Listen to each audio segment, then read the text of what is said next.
Serious Reddit, what situation or issue caused you to walk away from a friendship without another word to your friend again? My best mate in high school. Top bloke, shirt off yaback kinda fella. We experienced everything together, all the pre and post pubescent stuff. First fuck around with illegal stuff, drugs, drinks, you name it. At the time both of us were heavily involved in trafficking weed through our respective schools, and due to my size I was a debt collector of sorts for kids who had stiffed the local dealers. Then through an unfortunate series of events, I cleaned myself up and dropped anything that wasn't legal. Doubt though, he was having too much fun doing his thing. We still caught up as often, but this time I was just on the piss, not shooting gear or smoking dope.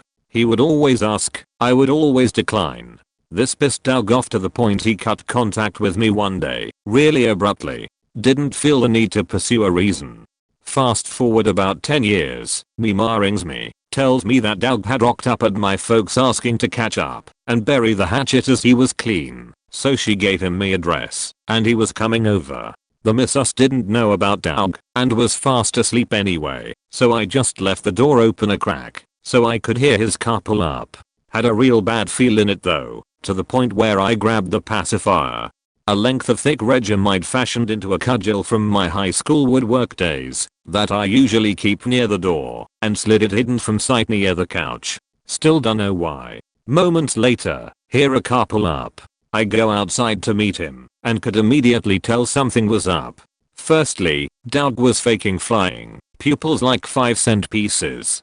So much for being clean. Second, instead of his crappy Holden we used to bomb around Broadien, he was driving some old Volvo. Now I know his family was the same as mine, pretty much boggin, welfare, and he had Holden lovers, so it struck as odd as hell. We used to nick a few cars for insurance jobs back in the day too. Damn, I haven't thought about that in years. Anyway, after an awkward handshake, I motion him around the back to the shed, basically my man cave. Hit the lights, grab a beer and toss one over to him. Fuck me, he had a rough time. Thin as a whip now, couple of dodgy neck and facial tats. He was pretty fidgety, I guess from the gear he was obviously on. He was rambling about his stint inside, not surprising. How his family had all moved back up north, and how he was clean now. I stopped him there, and called him out. Basically said bullshit, can't remember exactly what I said. He insisted it was from cold medicine or something. PFFT. The whole time he was looking around the shed, but only at certain things. Expensive things. Power tools. Gym kit. My gun safe in particular. I didn't like where this was going, so told him we can catch up later on the week or something. I gotta go to bed. He was cool with that, smiled, patted me on the back, and jumped back in his car after I walked him out. I stick me head into say see ya, checked the ignition. Of course there was no key. Couple of days later, I note the gun safe had pry marks on the paint. Now this faker is locked up good solid steel, anchored to the concrete. It ain't opening unless I open it. Aussie law is pretty hardcore with that shit. Call up the cops, tell them what's happened. They come around and have a squiz. I'll let them know I'm pretty sure I know who tried to open it. Gave them Doug's full name, left it at that.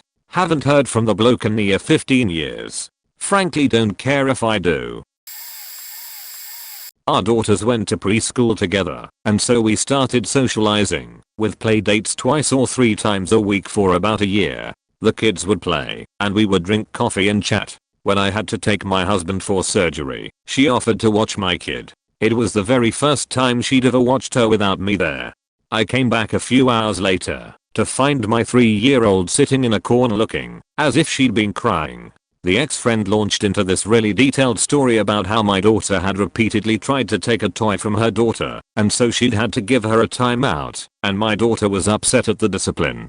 Got my kid in the car and asked what had happened.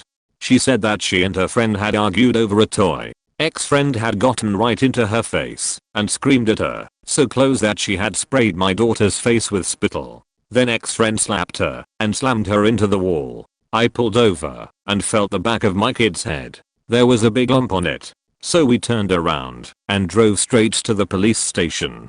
The police interviewed me and my daughter. I later found out that they sent officers to interview ex-friend, and on the strength of their observations, Child Protective Services was brought in. She'd been beating her daughters fairly regularly with a belt. There were lots of injuries in various stages of healing, including a broken rib.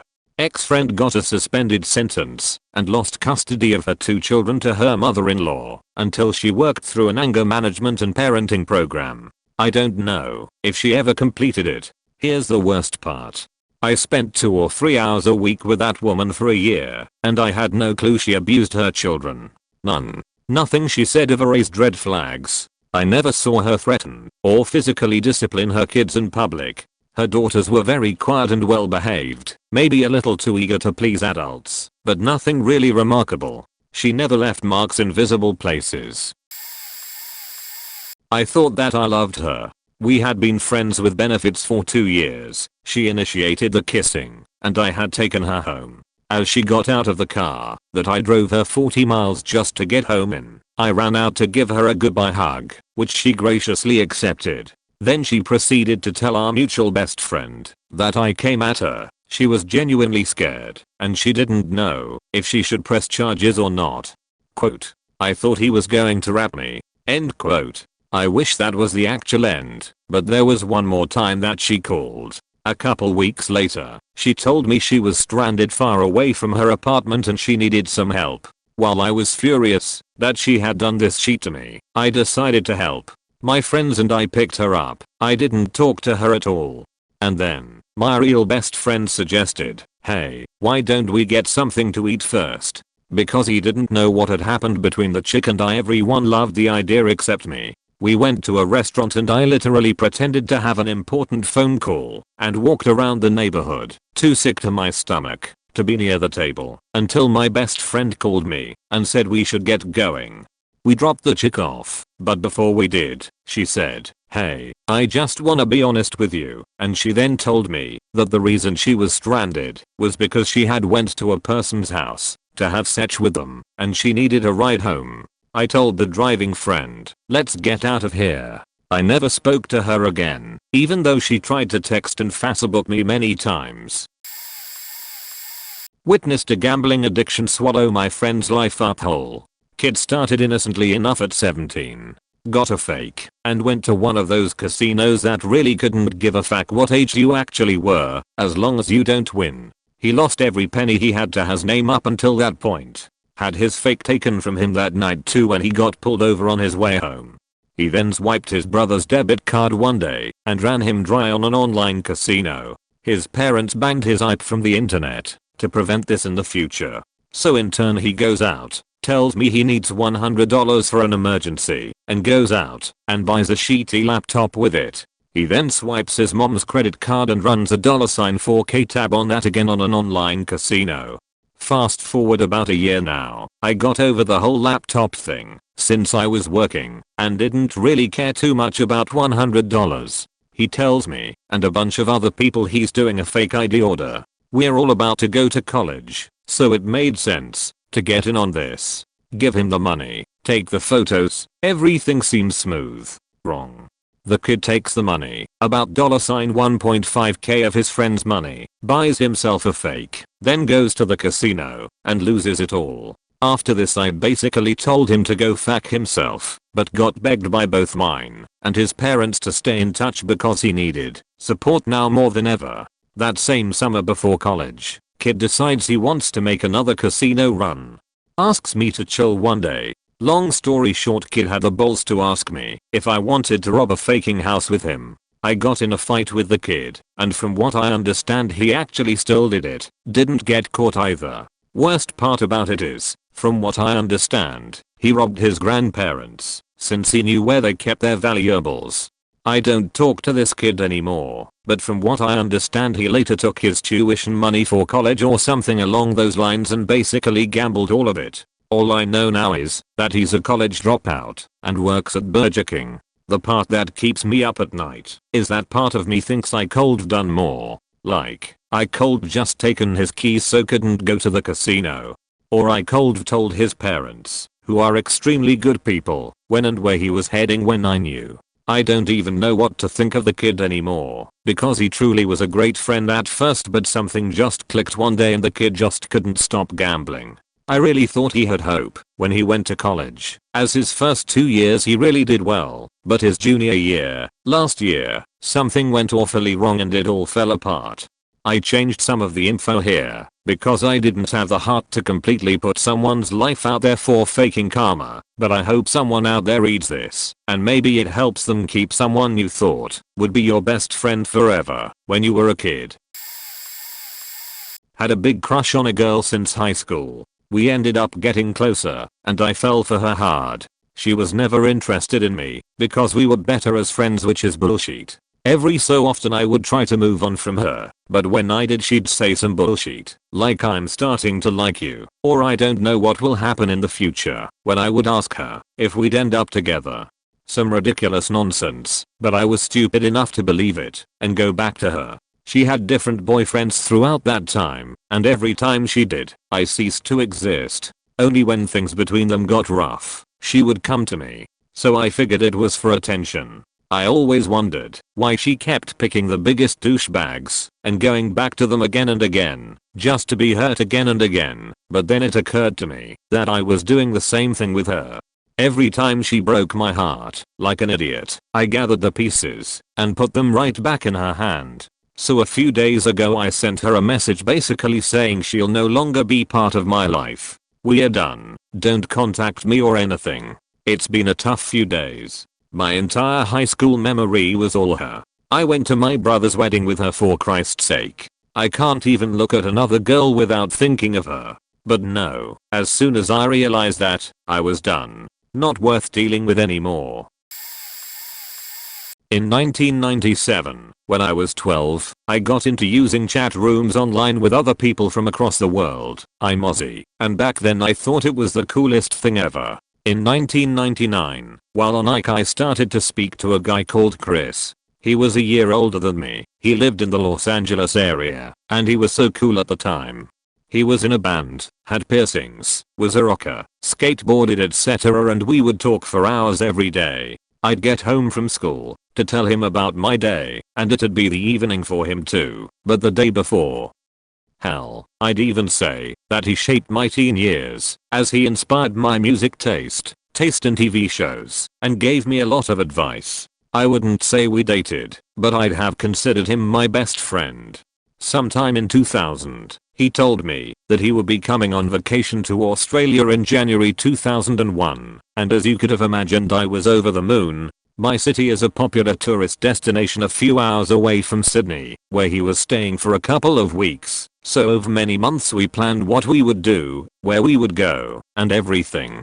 The time came. We didn't speak much over the course of a few days, with him being on vacation and all that, but we planned the day we would meet, and how I was to be picked up by the car his parents had rented on their vacation. The day was here, and I was so excited. I got ready in the morning, and waited for the day to be picked up by him and his parents. Day turned into night, but I stayed there, hoping that he'd simply been delayed. The following day, I waited again. I'd sent email after email to him, MSN message after message, but he didn't respond to me. Chris never came. The following morning after that, I called the home number he gave me a while ago, and I had written down. I never called him because that's when call costs overseas were sky high, to try and see if there was anyone at his house who could give me any info on their whereabouts, cause I was worried. He answered the phone. After me going crazy on him, me crying, him beating around the bush, what I basically found out was that I had been had. It all seemed to be some sort of sick joke, and he had never even left the US.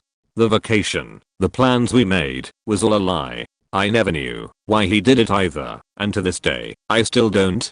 But after that point, I decided that we maybe shouldn't talk anymore. But 14 years down the line, I do occasionally wonder what he's up to, or if he'll ever read this. TLDR, I was severely trolled by an American who wanted to meet up with me, but happened to be 8,000 miles from me instead. I was living as a roommate in my friend's apartment. First he wanted to make a deal with me. His idea was that I should apply for a place in an elite student dormitory because I had a decent chance to get it, but not move in. remain in his apartment as a tenant, pay him rent, and he would use my room and the dormitory as an office for his startup company and give me a 6-pack of beer for this. I told him that first operating a company in a student dormitory will surely attract some unwanted attention, especially because 3 students were living in each and the other 2 students would be a bit upset when a company started working in their room. Second, it would be the business of the century to have a free room where I do not live and rent another room from him just for sheets and giggles. I asked him if he thought that from then on I will live in his flat for free. He reassured me that he thought that we are so good friends that he thought that I will pay him rent continuously but give him my dormitory room for free to use. After I said him to go fuck himself, his next idea was to evict me from his flat, but did not tell me in advance because he was afraid that I will beat him up. We were friends for 10 years at that point and I never hurt or threatened him in any way during this decade. After this I told him to go fuck himself and have not spoken to him in a decade. Story time. So this guy, we'll call him Zed for now, was a good friend freshman year of college. We had our friend group and everything was awesome. Then sophomore year rolled around and he went to Vietnam for a semester. After he came back he was much more of an asshole. We all kind of had a falling out, but we had already signed a lease, so me and 2 other friends would be living with him junior year. He was the worst roommate you could ask for in an apartment setting. Zed always left the windows up, even when it became cold, and that always let bugs get into the apartment. I even showed him one time how one could get in, even though we had a screen, yet still left them open. I could go on, but I'll get to the point. What made me absolutely hate him and not say another word other than hey was one night after he went out to meet his little for the first time at his business fraternity. So he gets back at 3 AM pissed drunk to the point where he didn't know what planet he was on. I had an early class along with my other roommates, so we were all asleep but were woken up by him making so much noise. Now I always lock my door, but I guess I forgot that night, and I wake up at 3:30 AM to an unrecognizable silhouette at the foot of my bed. As I got a clearer look I had no idea who he was, immediately yelled at him to get foe, and shoved him out. I immediately locked the door, and could not get back to sleep. I texted my other roommates to see what was happening but no one wanted to go out and deal with it. So morning comes around, and the apartment is trashed. There's vomit everywhere, a burned pizza sitting in the oven, and one of the bathrooms completely unusable. It turns out, he brought home a friend who was also blacked out, who was also the person in my room. Zed's friend then went into our bathroom, turned on the sink and left, nearly flooding the place. I guess they got hungry and put a pizza in the oven, but fell asleep before taking it out. Thankfully another roomie went out and took the pizza out before the apartment burned down. So Zed was nowhere to be found that morning and everyone was pissed at him. So we text him and leave him a note saying clean this shit up as soon as possible. We all get back from class and the apartment is still a mess and we see the results of the most half-assed cleanup. Zed had left for a camping trip that weekend and left a majority of the mess because his friend made most of it. He never even apologized for that night. So, the other roommates and I had to clean up the rest because we aren't animals and enjoy a clean apartment. To this day I hate him and have never said a word. TLDR, former friend gets completely wasted and brings home an equally drunk friend. They proceed to nearly flood the apartment, left a pizza in the oven, vomited everywhere, and did a half-assed cleanup before leaving for the weekend. My best friend and I once had this huge fight. It started like this. Back in high school she had this boyfriend that her brother hooked her up with. At first it seemed good I suppose, but as time went on things began to change. Every few months she come on the bus crying about something horrid that he did. Of course sorry were given, and then they were good again, but soon it became every month, then every week and eventually every day. His transgressions also become worse as the time went by. He felt as if he could treat her like a toy and play with her when he wanted, then cast her aside when he didn't. Me and her other friend were very peeved. We had formulated a plan. I normally would have refused, but I felt the situation was dire. That being said, I was still guilty, no question. The plan: steal the boyfriend's number without her knowledge. Very easy. Then the other friend would pose a single chick and chat him up. The boyfriend said that he was single and was hot for the new chick. So we used this as proof to show her what an asshole he is and that she deserved better. She found out I stole the number and she was pissed. I didn't fight her on it. She was right. We never spoke for a whole year. I didn't even think of her as I was pretty sure it was over. But according to all her other friends, she still always spoke about missing me and forgiving me. She came back and said, and I quote, "Hey and Vegeto too, I miss you. And I was an idiot. I would like to see you again." She is one of those people for who calling themselves an idiot is a really big deal. We're best friends again now. We were good friends from elementary school through high school. He wanted it to be something else when I went off to college. I thought I might too, but the first time we got close, we never kissed or even embraced. I'm not much of a hugger. I had the unwelcome sensation that I was getting flirted with by my brother. I immediately let him know because the feeling was so strong and certain that I knew we would never be anything other than friends. Please, no friend zone claims. I had plenty of flings and romantic relationships with people I was just friends with first.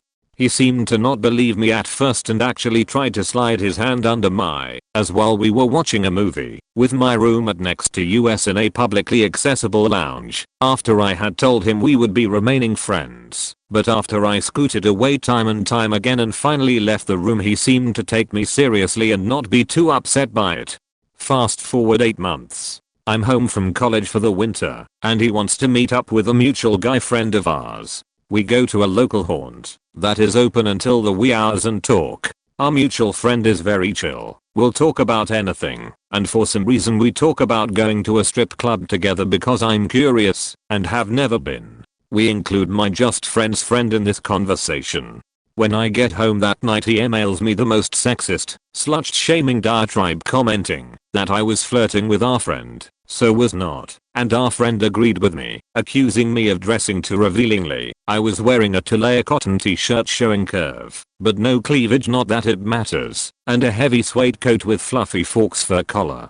And starts digging on me for my potential relationship with an older guy. I was 18, and my friend had been hanging out with people much older than he, and didn't seem to see the double standard. The emails volleyed back and forth, me, calm, reserved, but calling him on his bull. He spiraling deeper and deeper into women-hating red pill language. That was a complete shock, as he had always spoken to me as an equal before, even though he had a lot more book smarts than I.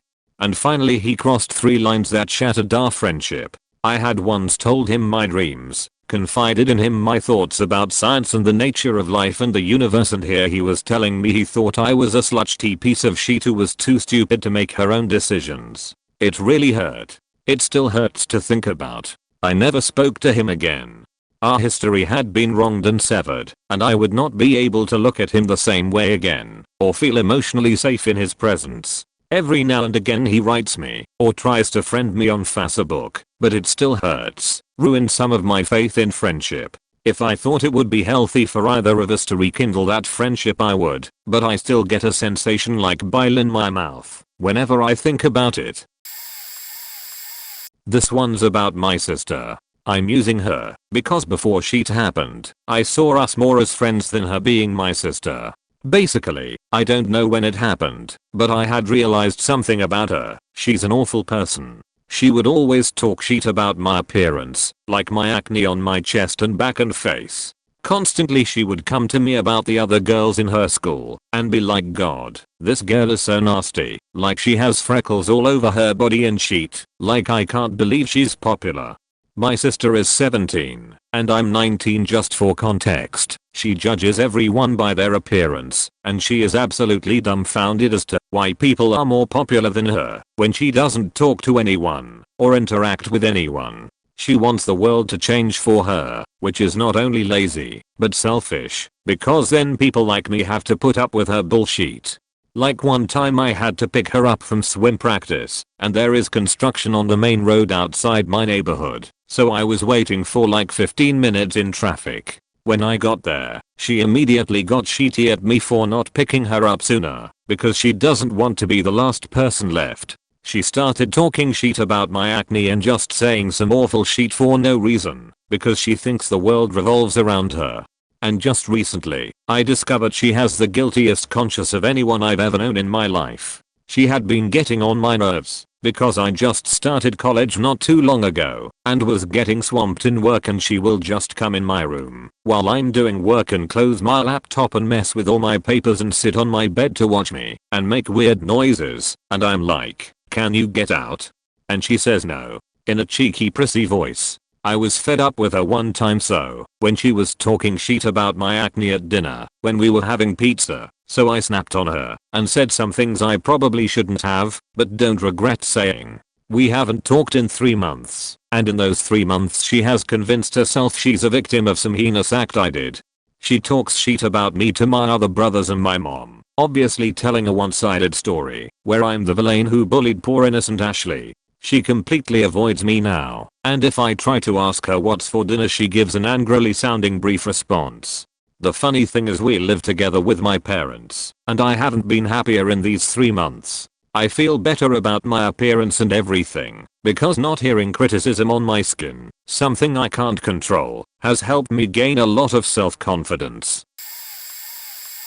One time, I gave my friend a ride home, and she invited me to come into their house and hang out for a while. She warned me that she's not in good terms with her stepmom, and her stepmom is home as well. She told me to just go in the house with her without saying anything to her stepmom at all. Now, this would be being disrespectful in my part, because I always greet the house owners out of courtesy. I came in and gave a faint hi and waved to her stepmom before my friend ushered me directly to her room. 5 minutes later, her stepmom came into the room and pointed at me to step outside. At first I thought the stepmom was referring to my friend, but my friend corrected me and said that her stepmom meant me, and she led me to go out her bedroom.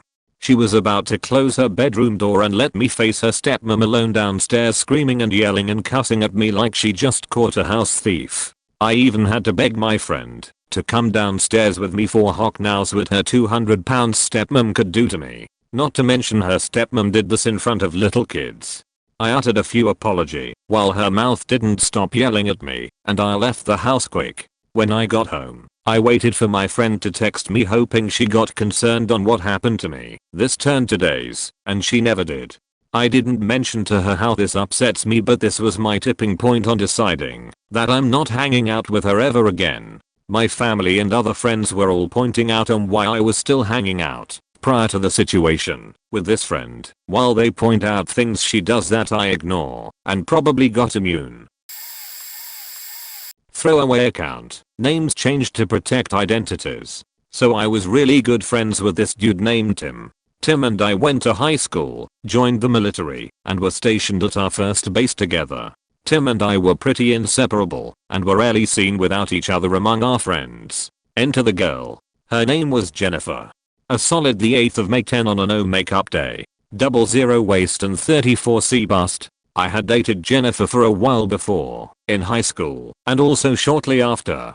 Jennifer and I got engaged in the late 200Xs, and married shortly after. Tim, Jennifer, and I basically were the three musketeers. Tim had his own share of luck with women. Even more courage and suave than I could ever muster.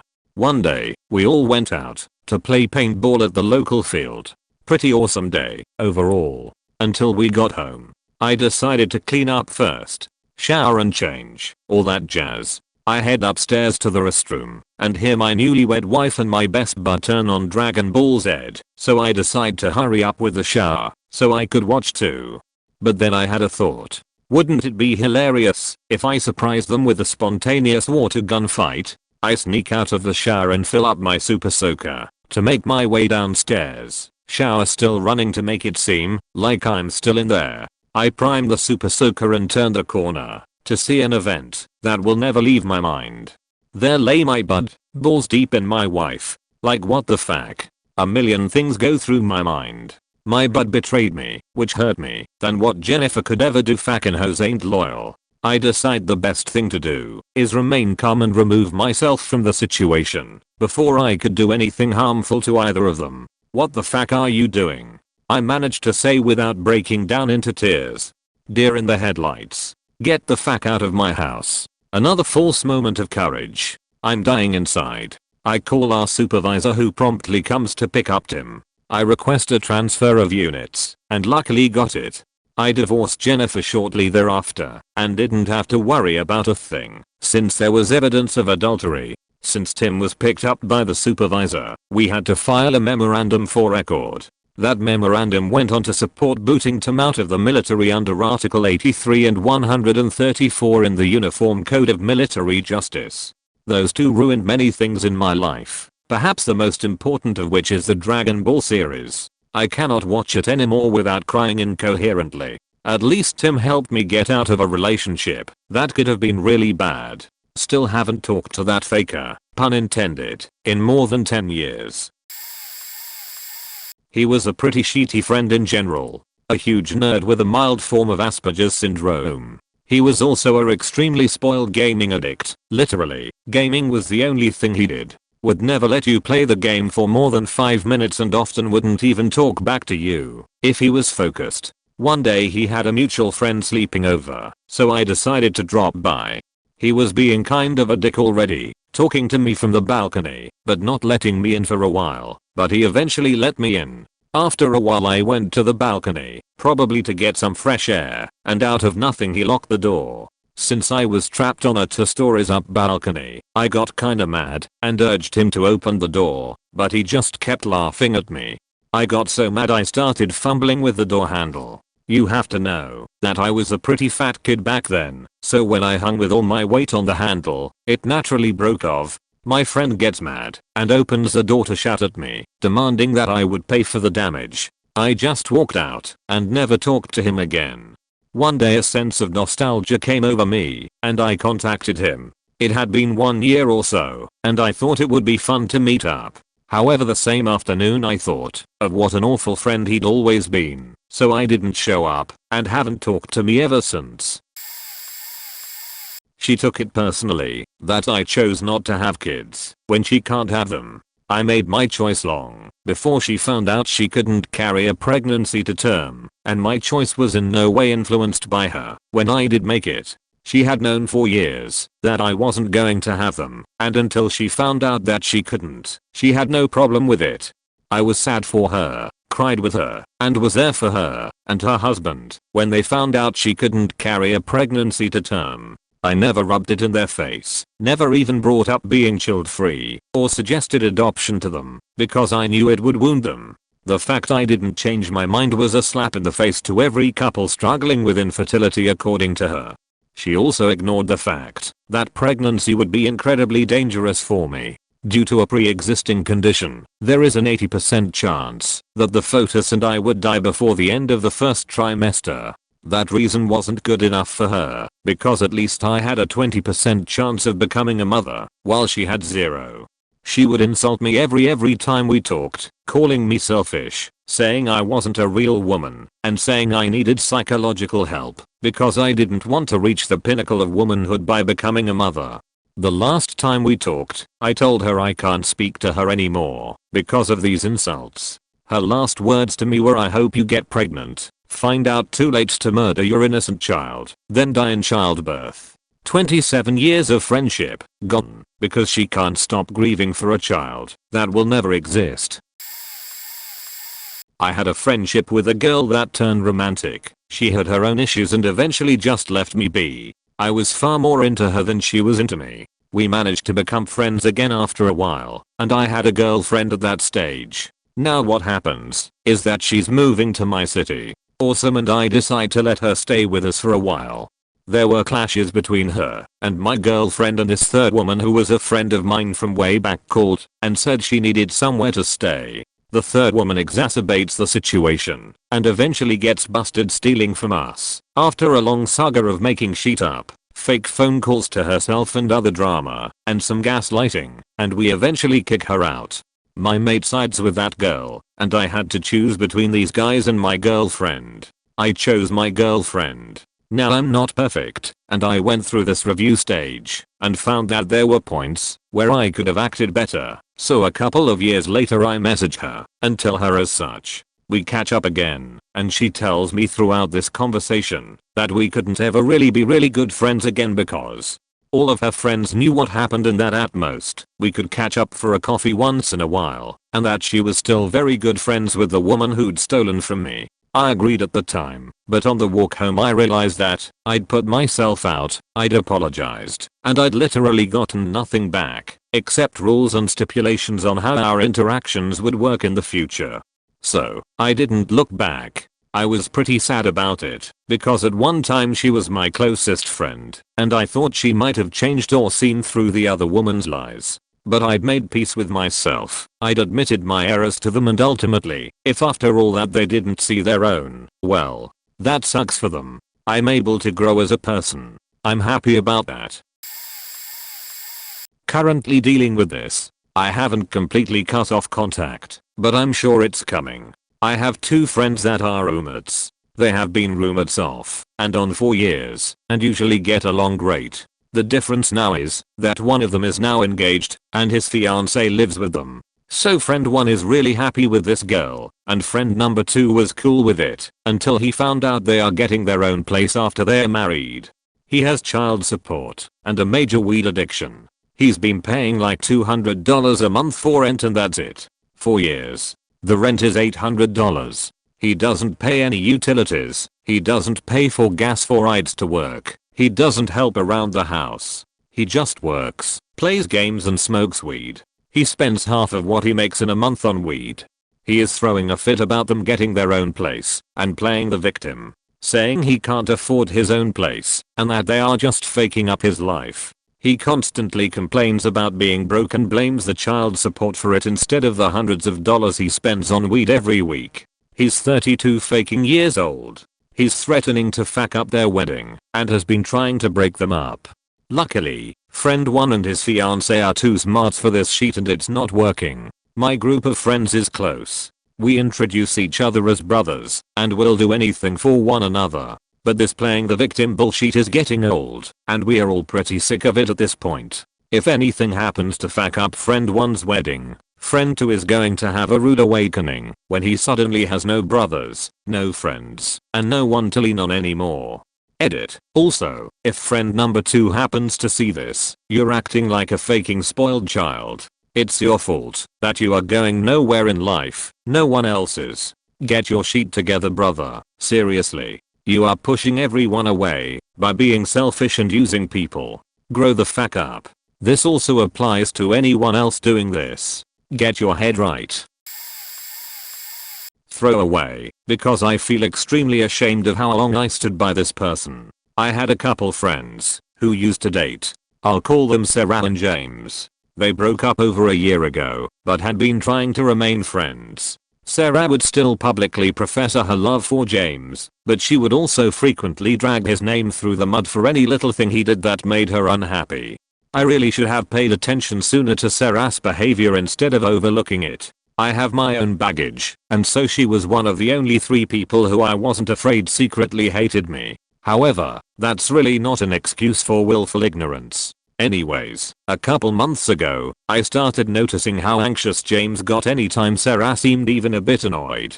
He's a normally pretty confident and chill person. However, if Sarah made a passive-aggressive jab at him, the color would drain from his face, and he'd become visibly shaken. It was really clear that he was trying to unsuccessfully hide it. When I got the chance, I asked him if there was anything I could do to help.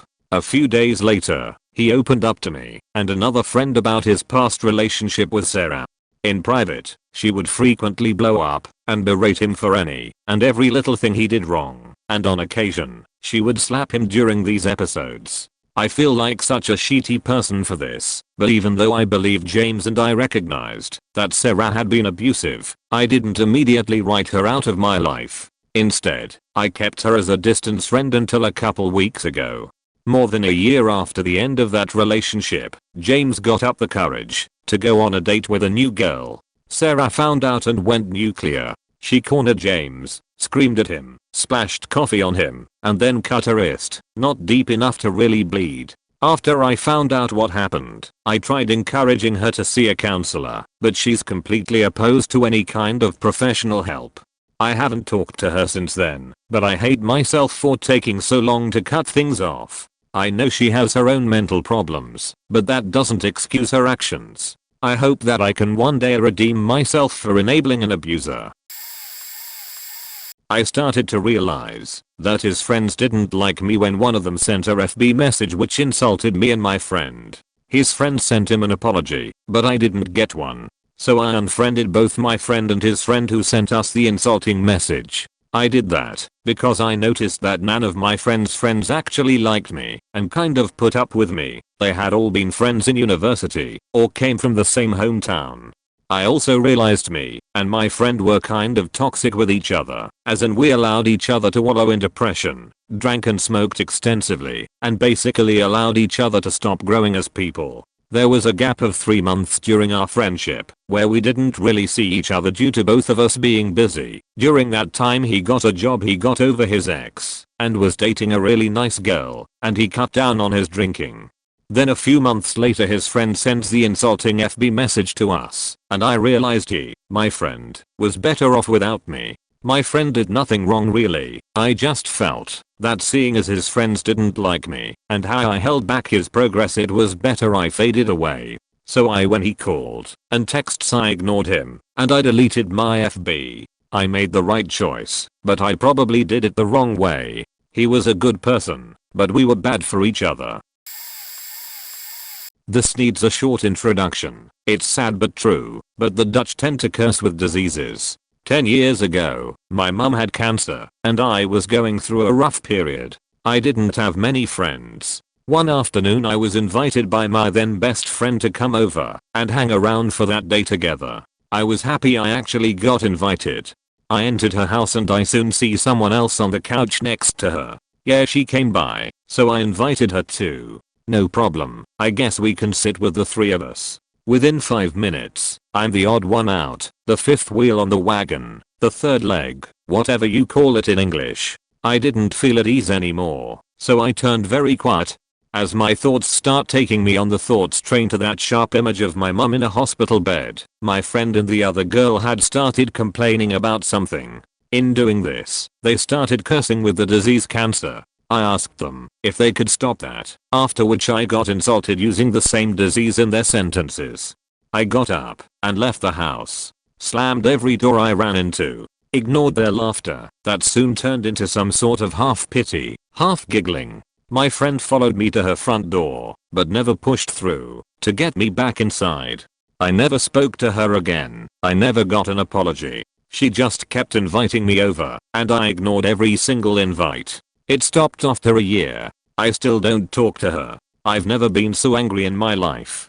Something snapped and she's the only person I've ever been so mad at. Her life was spiraling out of control, and she had no desire to fix things, and kept blaming everyone else for her problems. I invited her to live with me rent-free, so she could try and get her finances under control and get back on her feet. Her family had had it with her, so none of them would take her in, and she had no other friends. She treated it like a vacation, and continued to recklessly spend money on weed and clothes and eating out. She acted totally ungrateful for me letting her live there, never helped with chores or cooking, and kept her room a pigsty, and when I asked her to leave after 8 months she was shocked and upset. She assumed I was letting her live there indefinitely. She was very mentally unstable. The amount of weed she smoked didn't help either, and whenever I told her to consider therapy she would get angry. I have my own issues with anxiety and depression, and being around her was making things worse for me. Whenever I was home she wouldn't leave me alone for a second.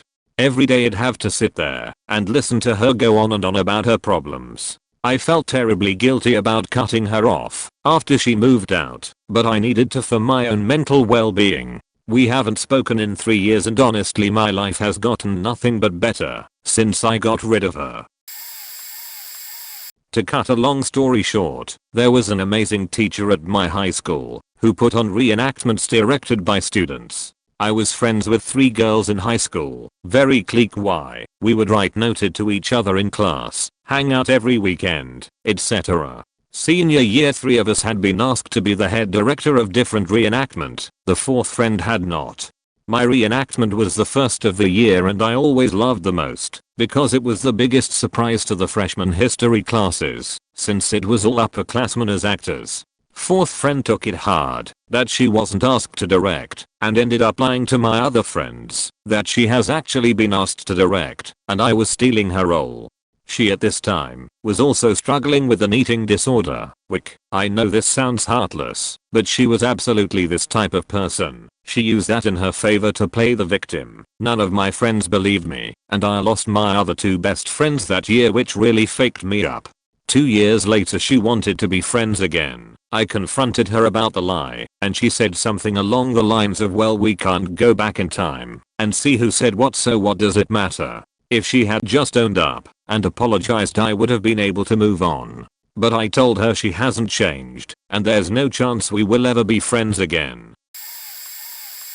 After getting illegally evicted from my place, landlord was a real winner, and having 5 days to find a place to live, my best friend of almost 7 to 8 years decided to try hook up with my then barely ex-girlfriend of over 2 years. He and I did most of the usual fun shit growing up, and never in a million years would I have seen that coming. I found out when I called him to see if he knew where I could find any weed so I could calm down. He told me he wasn't in town. We hung up, but this weird little tick went off inside my head, and I called him back. Turns out he was on his way to where she was working for the summer to hook up. Apparently he slept on the couch, he still faking went, and then came home the next day.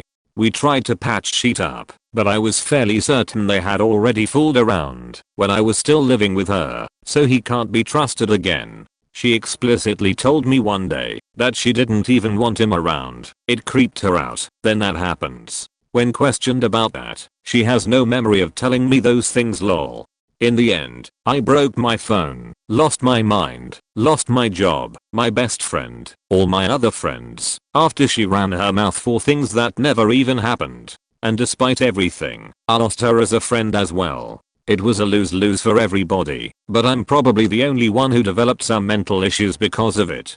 TLDR, broke up with girlfriend, kicked out of house, lost job because of it, called best friend to see if he could help calm me down, and he was heading to bang my ex. Teeth chipped after, major mental instability, lack of trust forever. They blew off my 30th birthday party. It was at a combination scatter shop / arcade. All they had to do was come in and play arcade games with me for like 15 minutes and eat a slice of cake. Total cost, maybe $3 in games. It could hardly have been a cheaper birthday party. The kicker is, one of my now ex-friends had his birthday the day before mine. I made a point to drop by his party after work, sing happy birthday and give hugs, even though I couldn't stay and eat at the expensive restaurant where he had his party. He and his girlfriend, both people I considered fine friends, were hale and hearty that night. It's not like one of them had a leg pop off and they had to roll to the emergency clinic or something. I saw them the day before my birthday. My other friend blew me off via text 20 minutes before she was supposed to arrive. She didn't want to go out. When she was in the army, I was the only one who sent her letters and called her from home.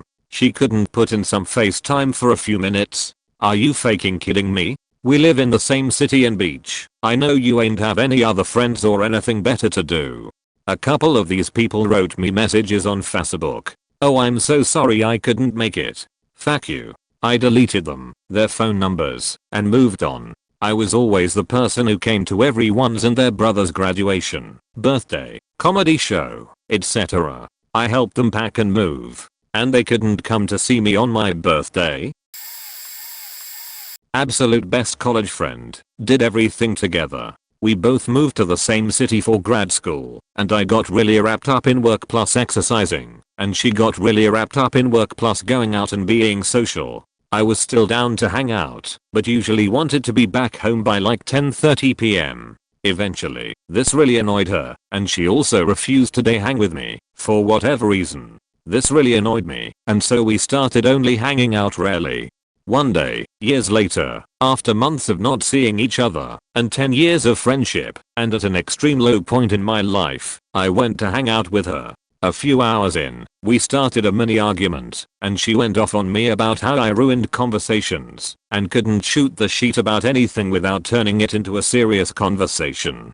She's not completely wrong, but I've been that way, since I was a kid and was not interested in hearing about my faults, given everything else I was dealing with. After she finished berating me, I stood up, asked if she was finished, said okay bye, then proceeded to walk to my car and drive away. She just kind of sat there stunned, and we've never spoken since. I've since moved to a new city. Thinking back on those last years of being in the same city, not making serious efforts to maintain our friendship, and wondering whether things could have turned out differently will haunt me for the rest of my life.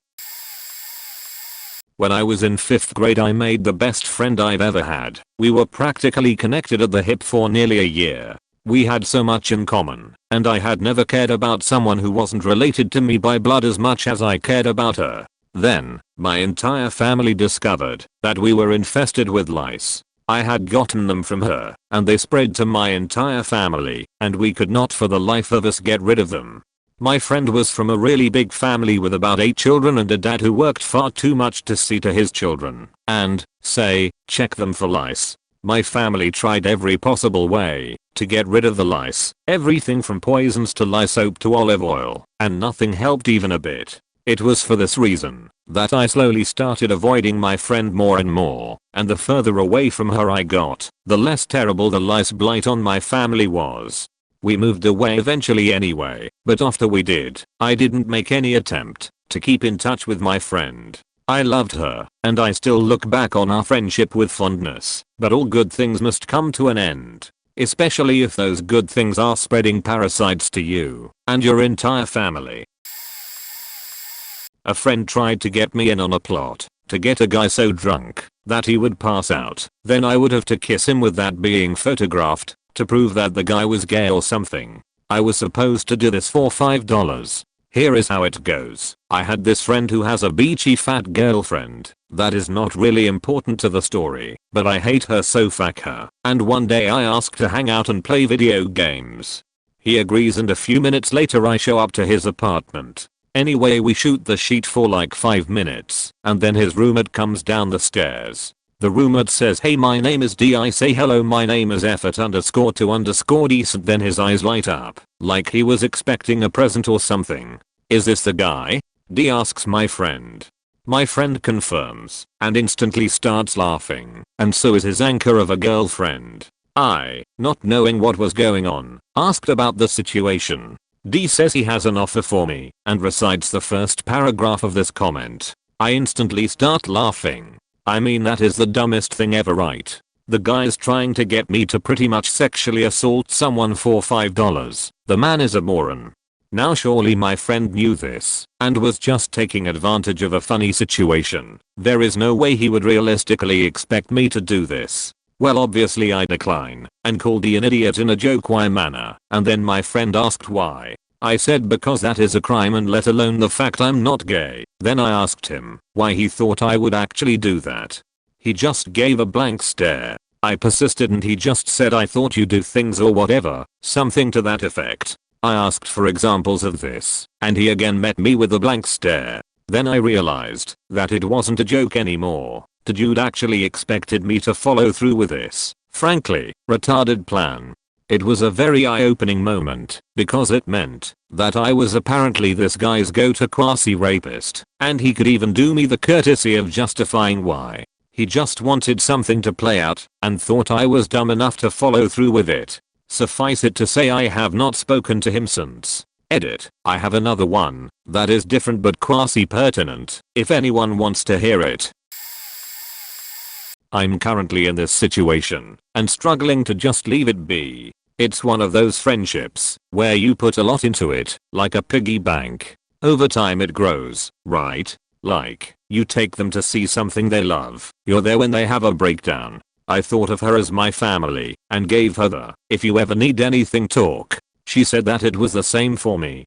Recently, she moved in with a few of her friends that I'm not as familiar with, different social groups, no big deal. But now she won't talk to me, and I can't get change out of the piggy bank when I need it. The common advice is always, talk to them. Maybe they don't know. And I have. Easily a half dozen times in 4 months. I've been stretching myself thin trying to keep the friendship going, but recently, when I was able to pry a dime from the porcelain swine, we were having a discussion that I had good, qualified knowledge of from loads of course talk, but she kept giving me the sort of bullshit responses that you give someone that, after a couple drinks, becomes an expert on any subject. And I was a bit frustrated and reminded her that it's what I studied, to which she was totally confused. She had been the first person I told after I finally, after years of struggling to find my interest, picked a major. She forgot. That was a last talk. And I'm just ready for it to be over at this point. But it's not easy to let something you love die, even if you feel powerless to save it. I'm the kind of person that is always ready to offer help to friends if I can. Doesn't matter what it is, as long it's nothing illegal, I'll help. So I moved to Japan for studying. I had a friend who helped me when I got there with translation and paperwork. So I was grateful. We became roommates for about a year. He was on scholarship, but he had issues, and so he was kicked out of the program. So I helped him out, financially. Basically, I paid for his living expenses for about a year. I even paid for half the treatment cost for his girlfriend who had a mild tumor, which made things difficult for me but I managed. A year later, I went through financial problems since I started university and had to move and pay fees. Things worked out for him and he moved to an apartment and his girlfriend who became his wife found a good job and he got into university with a scholarship and I was happy for him. When I moved I wasn't able to pay the internet bill which was under his name and we both used, so I figured I'll pay it when I can and didn't think to ask him. A month later he calls me pissed off, yelling at me that the I annoyed him about the bill and keeps calling him and I better faking pay it cause it's irritating him. I told him calmly if he can pay it and I'll give him half when I can. He got more pissed and told me it was my apartment and it's my responsibility to pay it not his. I instantly snapped, told him to deal with it since his name is in there not mine and hang up on him. Cut off all ties with him and never again wasting my time on this ungrateful asshole. 5 years ago, I dropped my best friend for the better part of 25 years starting back in public school. He and I went through hell and high water together, but we always had each other's backs through it all. We started on the drink back as when we were 12, but he loved it to the point he couldn't control it and over the years it got the best of him. Predictably, this led to an awful lot of bad decisions being made on his part. However, I never judged him for it. I remained a true friend, counseled him as best I could, no matter what mess he found himself in, and defended him more than anyone should ever have to. However, he continued to drink way too much, and seemed to be jealous about my station in life. More times than not he made snide comments to that extent, whenever we drank together, and as a result we saw each other less and less. Then the day came when I met my wife. He didn't like her from the start. First he tried to run her down based on the address she lived at. Then he befriended her on social media and alluded to all kinds of dark secrets and bad behavior I was keeping from her. I responded by telling him to stop meddling in my business. My wife, girlfriend at the time, unfriended him and he proceeded to have a public hissy fit on my Facebook page. As I work for a professional institution and connect with my bosses and coworkers on Facebook, I quickly blocked him from posting on the page. Then he started sending abusive PMs, telling me I had been acting like a douche for the last few years. The tirade, which I'm 100% sure was alcohol induced, culminated with him attacking me over a bunch of nonsensical claims and insinuating I was a self-centered degenerate. Now I'm not one who keeps score during friendships, but it was obvious that he stood to lose a lot more over our falling out than I did. I seriously questioned what I was supposed to be getting out of this one-sided friendship and promptly dropped all contact with him altogether. His last words to me that I cared to read was a request that I not flatter myself into thinking he'd lose any sleep over ending a quarter century of friendship. After consideration, I think it only fair that he should simply return the favor. All I know is that my life has steadily got better without him in it, and I don't chalk that up to mere coincidence. So I had a friend who started a painting company. Anyways, to help get a start off the ground I worked with him for free, except coffee. I would go door to door every weekend for 5 months to get him clients. After that I would help him manage his company for free because he was my friend. This went on for about a year and a half. Anyways, flash forward, I get a good job in my field, largely in part due to my managing experience. All they needed was a reference phone call to ask my friend if I worked there. They call him the first time, no answer. The second time, no answer. Finally, after him not answering the third time, they asked me about it. So I called him up and told him to answer the phone call, and if he wasn't going to answer, to just sign the already typed up letter stating that I did what I did by the end of the week. He never signed the letter. Luckily my boss was super understanding about the situation, and he said what my parents told me from day one. Don't do business with friends. Ever since then I haven't spoken to him. He tries and it's awkward because we have the same group of friends, but I'm starting to realize that this group is pretty shitty, never there when I need them, yada yada yada, and it's time for me to move on. TLDR, helped a friend manage his business, couldn't even give me a reference. I had some really close friends from kindergarten to 7th grade, private school, and near the end of the school year, in May, I ended up having to leave the country for a few months with my family, so I missed the last day of school, and as it later turned out, the last day of that school, because they suddenly cut off the junior high portion. When I came back in October I was devastated that they'd all gone their separate ways to different schools. Since it was private school we didn't live anywhere near each other, and I never saw most of them again. I tried to reach out to as many of them as I could track down, by phone or IM, but none of them really seemed to care about me or the others. I guess it was just especially tough for me, because I never got to say goodbye. To this day I still have dreams about seeing my classmates again. Anyway, fast forward to middle of university, around 10 years later, and one of these friends of mine, whose mum knew my mum, calls and asks to meet up, saying it's been a while, etc. I was pretty happy, and despite not being able to walk miles off to a coffee shop to see him. Turns out he wanted me to vote in a local youth party election for him, and because I had several siblings, to get them to vote too. To vote, we'd have to sign up / pay for membership, and then take several hours out of our day to travel and submit our vote. Not like I knew anything of his campaign either. Just vote for me cause you know me. I didn't say anything, save for well, it might be difficult getting my older siblings to do a favor for me, let alone you, but in the mind it went something like, what the fuck? 10 years of you mostly ignoring me, and you call me up to ask for a favor because I have a large family? TBH, I think his mom orchestrated it. She had some beef with my mum years ago over the pronunciation of my name and was probably jealous about some shit. Still, he was a grown man by then. Went home and never talked to him or wanted anything to do with him again.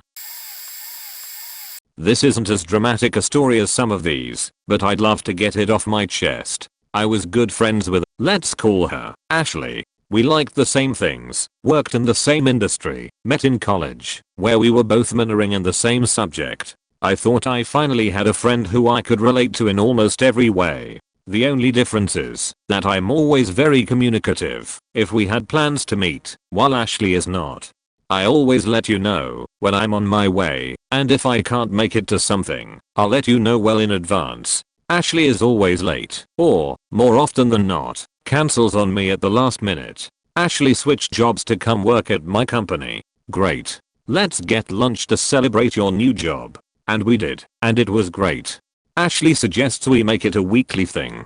I'm ecstatic. My friend now works at my company and we are going to get lunch every week. I'm the youngest person in my department. It'll be nice to have lunch with my friend every now and then. Even if I have to walk for 15 minutes each way to meet her, she won't come to me, and we work on opposite sides of the campus. As expected, Ashley flakes on me at least every other week, but fine. It's still nice to get out of the office every once in a while and catch up with her. The last time, she ate quickly and said she had to get back to her office halfway through lunch. Okay, fine. I wish you had told me you were busy today and we could reschedule instead, but alright, see you next week. Half an hour before that lunch, I text her to ask if we are still on for lunch. Ashley says she has a meeting during my lunch break and we'll have to cancel our weekly lunches completely, not choose another day of the week, Just completely cancel. When I ask if she wants to choose another day, she says we'll just have to schedule them one at a time, since she has a lot of lunchtime meetings. Totally understandable, right? Except she's not available every single time I try to make plans with her. Then she texts me out of the blue to ask a question along the lines of what's the name of the two main actors from your favorite TV show. I answer her and ask why, to which she replies confidential. That's still the last word in our text chain. It's been 5 months. I'm not your Google. I'm not at your beck and call for only when you want to talk or meet or get food together. Fuck you, Ashley. I'm a person too. The final event that caused me to think I will never see this person again, ever, was when we were in a final semester for our terminal degrees, fast friends for 3 years. We had a class in mediation, where our grades were composed of our teacher observing us mediate between two parties. There was one mediator and 2 groups of attorney and client. My friend and I had not been assigned the role of mediator until our final exam schedule was published. I was assigned as a mediator, she was assigned as an attorney, which meant more talk time for her as client was usually very quiet. 3 hours after our schedule is released, she calls me asking me to switch the mediator/attorney positions with her. Shocked, I politely say that I'm sorry, but I hadn't been one all semester and I wanted that experience really badly. She immediately burst into angry tears and yelled at me that she would switch with me if we were in reverse situations. How could I be such a horrible friend? 2 major events I was there for her. I dropped everything for an entire day while my fiance was visiting for a week to custom create her a costume for a party we were attending that night, Halloween masquerade.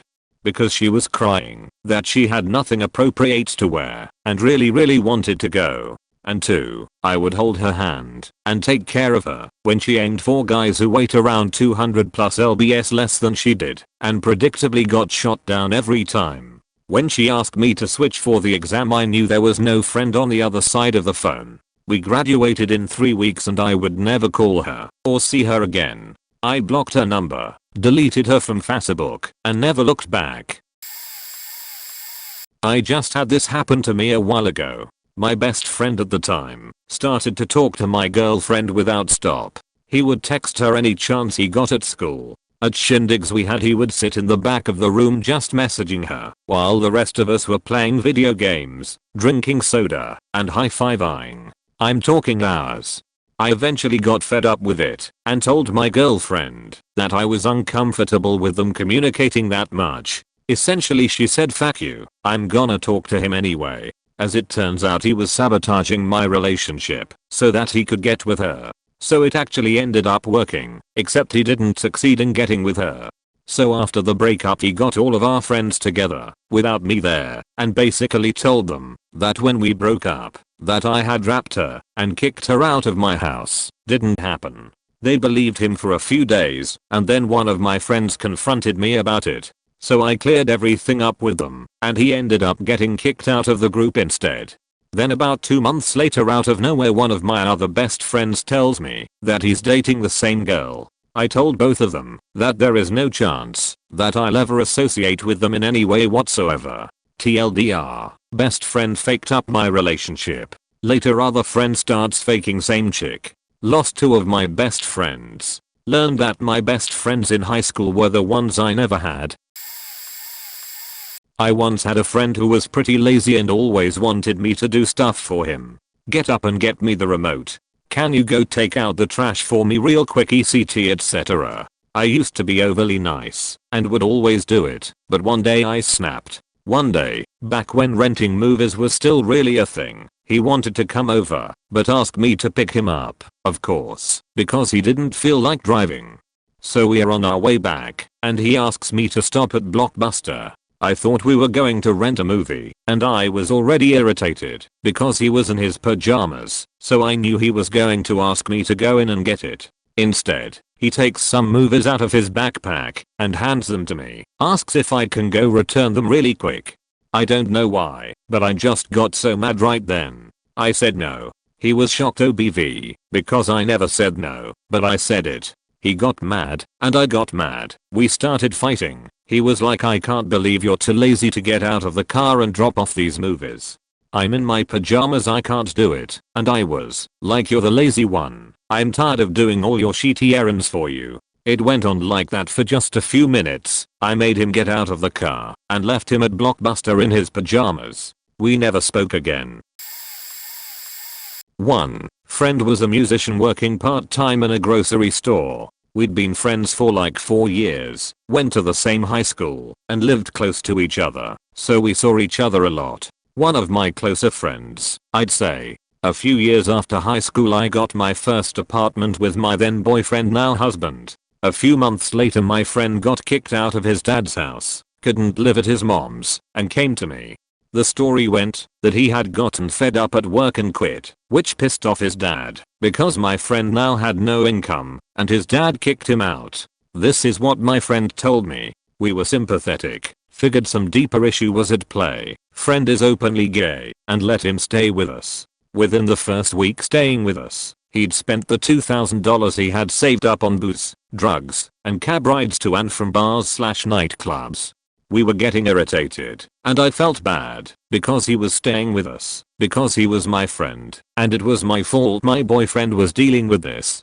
Tried to gently prod my friend into looking for work, even something in music, like giving guitar lessons. No deal, would not look for work, was apparently above any job out there. Spent the next few days with him constantly asking us to buy him beer/wine/cigarettes, even though money was tight. I should say, now that my boyfriend and I were working part-time each, but making enough for rent/food/phone/internet/ECT point and enough to keep 2 people happy. 2. We had never planned on a third person living there, and this strained things. Eventually I got laid off from work because a busy season had wound down. Nobody at work had mentioned that this was a thing to me, so it left us even tighter money-wise. Finally one night my boyfriend was at work, and I was at home with my friend. He asked me when I was going to get a new job, because we were running out of money. I'd had enough, and said, when are you gonna stop being a faking mooch and get one yourself? This set him off something fierce. He swung his acoustic guitar at me. When I dodged it, he started smashing it into random shit, the fridge, the walls, anything. I ran and hid in my room, locked the door, thank goodness it had a lock, and screamed at him to leave, or I'd call the cops. He eventually left, and tried to buzz up to the apartment. I ignored it. Phoned my husband at work and he came right home. Eventually my friend's brother came to get all his stuff. Haven't heard from him since. Good riddance too. Used to date a very abusive guy in high school. It went on way too long, and was a really rough ride that left me pretty afraid to walk around the city alone, should I ever run into him. Cut to age 20, and I'm dating a great guy, and have been long term for about a year and a half, living in a rented house with my boyfriend and another friend we'll call Roland. I was looking for work, and trying to avoid something with customers, because I didn't want to have my abusive ex come in and trap me behind the checkout counter somewhere. By luck, a call center was hiring, and having a job fair. Perfect. Went to the job fair, did well, got a second interview, aced it, got hired and told to come in for orientation. Roland, who had also been looking for something non-fast food, also got hired, but we were in separate orientation groups. When I went to orientation they directed me upstairs, and told me the room number. Headed up there feeling super bubbly and good, happy to have a job, where I felt safe. I'm about to step into the orientation room and my faking ex is sitting at a computer in there, waiting for them to start. Turned right around, ran down the stairs to the lobby, ran into Roland on the way out. He asks what's going on and I explain. He says he'll see me at home. Get home and explain to my boyfriend. He says he knew what happened, and now I'm confused. He says Roland had phoned him before I got home and told him, but also said he didn't see my ex anywhere there. I'd been friends with this guy since grade 7, and he didn't faking believe me. I should add my ex is a coke addict who was probably only there for the paid orientation. Still, I couldn't bring myself to be in a room with him. I felt super hurt on top of the guilt I had for quitting the job due to fear. My boyfriend believed me, still does, and thinks Roland's an ass. It wasn't immediate, but I froze him out while at home. and we eventually got him to take the hint and find his own place. Faker watched me go through everything with that ex and still thought I was quitting because I was too lazy to work. This summer, two of my closest friends convinced me to make the 2+ hour drive to stay with them for a couple weeks. They knew I didn't have a car at the time, so convincing my explosive asshole father to drive me was like making a faking deal with the devil. The weeks leading up to my visit I'm like, so you guys are sure it's a good time? You're sure it's cool if I come? And they give me the go ahead. So I endure the torturous drive with my father, and when I get there, neither of them are even in town. I call them up and one is like, oh yeah, I'm in Charlotte with my boyfriend, I think I'll be back later this week, and the other is apparently on the lake and won't be home for hours and hours, even though she knew I was coming and needed someone to pick me up. My dad leaves and I'm stranded. My friend's little sister ended up picking me up and driving me to the girl's house. The house is a utter shithole, worse than it's ever been, and both her parents are absolutely wasted. They're both violent alcoholics, it turns out, and I have the joy of sitting in this house alone with them for what seems like forever. I'm texting my friends and calling them this whole time and they are making up excuses like, oh well, I thought I told you. I didn't realize it was going to take this long. Oops, see you later. So I go fuck this and arrange for my distant cousin to just pick me the hell up and take me to her house the next day. The next morning as I'm getting ready to go, my friend goes, I'm in town now, and I go, okay well I'm about to faking leave, do you at least want to see me once before I leave town? She literally said, well, no, I'm still with my boyfriend. From then on I didn't have anything else to do with them. Fuck you, you cunts. Oh man, this brought up a bad memory, but here I go. Back in high school my friend Leo introduced me to another friend, who we will call Bill. Bill was gay, which was totally okay with me, as our mutual friend's father was gay, and I consider him my father as he has done a lot for me. So, I became good friends with Bill over the years. We hung out and talked a lot. He went through a lot of depression and social anxiety being gay in Utah, and I was there for him to come to when he was having meltdowns, as he lived minutes away. I got a job out of high school and then got laid off due to budget cuts. He said he could get me a job at the place he was working. After getting hired, I wanted to move out of my parents' house.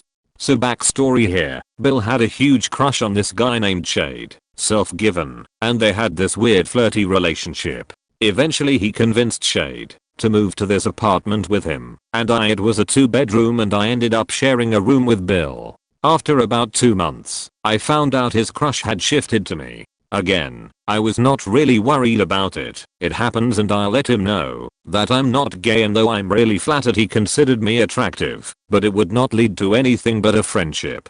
Fast forward 2 weeks later on Labor Day in 2013. I was sleeping and suddenly woke up with his hand down my pants. He was groping my business, and when I woke up and said what the fuck, he first tried to push me down, so I punched him in the face. He then got up and ran into the bathroom, where I noticed he wasn't wearing any pants. I instantly got dressed and left, completely in shock. My parents had just gotten divorced, and they were moving out of the house that day. As I was helping them, my mom noticed something was off about me. She asked if I was okay, and I lost it, breaking down completely. I then called my friend Tree and we went out to lunch to talk about it. As I told him, he said, holy fuck, that explains the text he sent me. Turns out, he had texted all of our mutual friends to not believe anything I said before I even told anyone. After lunch, I called my parents and asked them if I could stay with them because there was no way in hell I was going back. My dad had gotten a 1-bedroom apartment and my sisters moved with my mom, so I was essentially homeless. This is where my gay dad comes into play. I called Leo and he said he would call me back. 5 minutes later, I get a call from his dad saying, come home, we have a bed for you and you can stay here as long as you need. I'm so sorry this happened. Then I call my girlfriend at the time. I know, should have called her sooner, but, yeah I know, attempted rap. She broke up with me over the phone, saying I can't do this. We are breaking up. I'm sorry, and hung up. In less than 24 hours, I lost my home, friend, and sense of safety. I refused to talk to Bill at all. I had no room in my heart to forgive him. Fast forward to 2015, Leo is now living with me in a house we rented, and he gets a message from Bill asking if he can come over.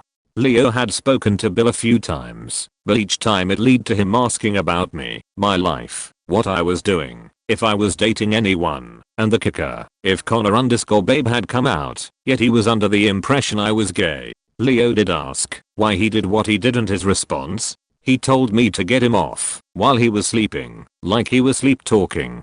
I thought it was weird, but he demanded it. I lost it when he said that, but I digress. He then asked Leo if he could forward me an email with him explaining himself. It was 8 pages long. I did not read it, had no interest to. After 1 year of therapy and trying not to attempt suicide for the 4th time, I had left it all behind me. I only told Leo to tell him that I did not read it, assumed it was an apology, and to let him know that I had no interest in speaking to him. I still have dreams about it all, and I wake up in a panic. TLDR, friend tried sexually assaulted me and nearly ruined my life completely. I'd be happy to answer any questions. I'm open about it. Edit. A few phone auto-corrected fails. This faking guy. I moved back home after not even visiting for nearly 5 years. Childhood friend coincidentally is moving from his trailer park home into his parents' huge faking house with his wife and newly adopted kid that his parents paid for. Asks me to come over and help him move sheet out, paint the old house, refinish the deck, and help him move everything into his new house. Once that's done, don't hear shit from him. At that time his parents drop another $50k plus on adopting another kid. I ask him on a lazy Sunday if I can come visit the new little guy. Even after he tells me he's doing absolutely nothing, he tells me I can't come over because he's getting into a routine. So I stop talking to him for a few weeks. Friends and family ask if I've talked to him. I say no, he only calls me when he needs something. Literally next time I hear from him is when he'll need something. I say that verbatim, and sure as shit about 4 days later I get a text with, "Hey, me and the wife ran into legal issues with the new adoption. Anything you can donate would be appreciated." A text with this link attached. Not sure where they're at in the adoption process, but I don't give two shits. Feel free to donate, or don't. I don't really care if he ends up with this adopted kid or not. I feel completely used, and will probably never speak with him again. What's worse is that he won't even realize that we haven't spoken until we randomly bump into each other when I go home and visit. This is a perfect example of childhood friends growing apart. Okay, so this is kinda long, but whatever. I have 4 sisters and 2 brothers. I haven't spoken to one of my sisters for 8 years without a lawyer present. Technically, she's my half sister, but I didn't even know that until I was older. My family has been through the shit and my siblings were always tight when I was younger. As I grew, I started to realize how shitty Kay was. Kay had her first child when she was 19. She moved back in with us, and we took care of her baby while she went out to party. But Kay was so cool, and she was young and her baby was cute, so we didn't really care. Kay came close to marrying 3 different men before she eloped in Vegas with a high school sweetheart she hadn't seen in 5 years. He also has a child. Kay finally moves out. They have 2 more kids. Kay refuses to work, but does dig them into over $100,000 debt besides the mortgage. Kay offers to leave her kids to babysit the youngest sister and I, 14 and 17 at the time, while he traveled for work. Kay takes all grocery and bill money, spends it on new clothes, etc. Kay has an obvious affair and leaves us alone for days. When I approached her to ask if she was okay or needed help, someone to talk to maybe, she proceeds to tell me I'm going to hell for dating a girl, that I'm the worst person she's ever known because I'm judging her, and that she's always hated me. After going back to kids and hubby, remaining abusive and aloof to everyone around her, he divorces her. He takes her to court for custody. I showed up to testify on his behalf, with copies of the downright evil emails she had sent me. I told them about how she was physically abusive to her kids, and guess what? She disappeared. He got full custody. Haven't heard from her or about her since. We reconnected after a long time, and she ended up moving back to my city. She's had a rough time with her last relationship, so even though we flirted a lot, I made sure to give her space. We were fairly inseparable for a while, and I introduced her to my friends, and it seemed like everything was getting along quite well. Then occasionally I'd hear something from one of my other friends about something I'd supposedly done, at the same time as hearing what other people had supposedly done, which I knew to be untrue, and it became clear that she was somehow playing people off against each other. Strange, but I'm a big boy, I can get over it. Next, she had a one-night stand with one of my best friends. It upset me, but it's not like I own her. Anyway, this then turned into a really nasty thing between the two of them, like real animosity. Unpleasant. At the same time, she started treating me really badly. I'd go out of my way to help her out when she was feeling low, but I'd just end up being a target for her, and I started to see she wasn't interested in getting better so much as she was in almost bullying me, I guess. So I cut ties with her about 2 years ago, and have been much happier without her in my life. She tried to apologize to me a couple of months back, and I felt bad doing it, but I looked her in the eye and told her that we were done. Oh yeah, and for some reason she was massively racist and didn't even see a problem with it, despite me and other friends clearly spelling out that it wasn't okay and made us uncomfortable. My childhood best friend. I have a terrible relationship with my mom, and I'm not the only one. One of my brothers no longer speaks to her also. Same with my aunts, uncles, and cousins, basically a whole family. My mom is a compulsive liar, manipulative, mean for zero reason. Actually, the family is pretty much convinced she's a psychopath. So yeah, you get the picture. Anyway, my mom always loved saying how she wished my childhood best friend, we'll call her Ali, was her daughter. And when I cut all ties with my mom in summer of 2014, Ali stayed in touch with her. I was fine with it. They had been close all these years, and my mom never did anything nasty to her. But then, she started using Ali as a tool to try and piss me off. Things like taking selfies with her sweet daughter Ali, inviting her over for weekends, buying her a bunch of stuff, tagging her in inspirational pictures like when someone deletes you from Facebook. It's like trash taking itself out, so I see it. So yeah, I was kinda getting annoyed at these sneaky attacks. It got to the point where I'd be on the phone with Ali not knowing she was at my mom's, and I was on speakerphone. Ali is pretty easy to manipulate. My mom had her ways with her. And Ali always claimed she didn't want to get in the middle of our arguments, but my mom put her right there. So when I found out, I told Ali that I wouldn't accept she takes part of my mom's games to hurt me. Ali and I grew up together, and she knows just how bad my mom has been. I asked her to be loyal to me, and that she could be friends with my mom no problem, but this whole calling each other mom and daughter, and going behind my back putting me on speakerphone thing weren't acceptable. She told me my mom's my mom, but her friend's her friend, like they're two different people, and that I'd have to deal with it. I decided to cut her off. To this day they still spend weekends together, and she's pregnant now, and my mom calls the baby her grandchild. Granted, I should've gone about it some other way, as Ali and I not speaking must have her thrilled. But I was tired of the bus. 20 years ago I was best man at my friend's wedding. I didn't want him to marry her. She was evil. Pure evil. But I stayed silent and did my best man bullshit, and they got married. She tried to murder him a couple of years later. He escaped. They separated and he eventually got a divorce granted 10 years later, while she was in prison on drug charges. He asks me why I didn't say anything before the marriage. I tell him it was not my place. I didn't like her, but he wanted to marry her. He makes me promise to speak up and stop him from making a mistake if it happens again in the future. He settles down with a new woman. They even buy a house together. I do the good best friend thing and try to like her. But I can't. They aren't married. So I tell him, as per your instructions, you asked me to intercede if I thought a woman wasn't right for you. I don't think this one is. In fact, I know she's not. You're in for a world of hurt. He tells me I'm wrong. She perfect. I'm obviously jealous, mistaken, or whatever emotion you want to throw onto it. I'll let him believe he's right, because he's my friend and fuck it. He asked for a warning, but chooses to ignore it. I eventually get into an argument with the woman. She's a bitch. It was bound to happen.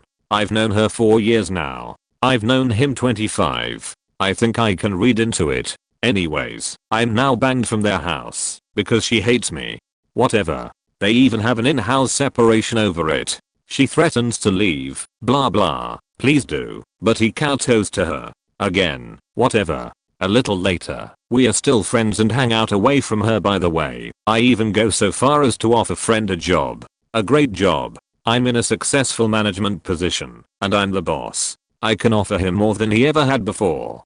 Enough to eventually pull him out of all of his financial woes. Financial stability. Large corporation. One of the largest in the world actually. She finds out it was me who offered the job.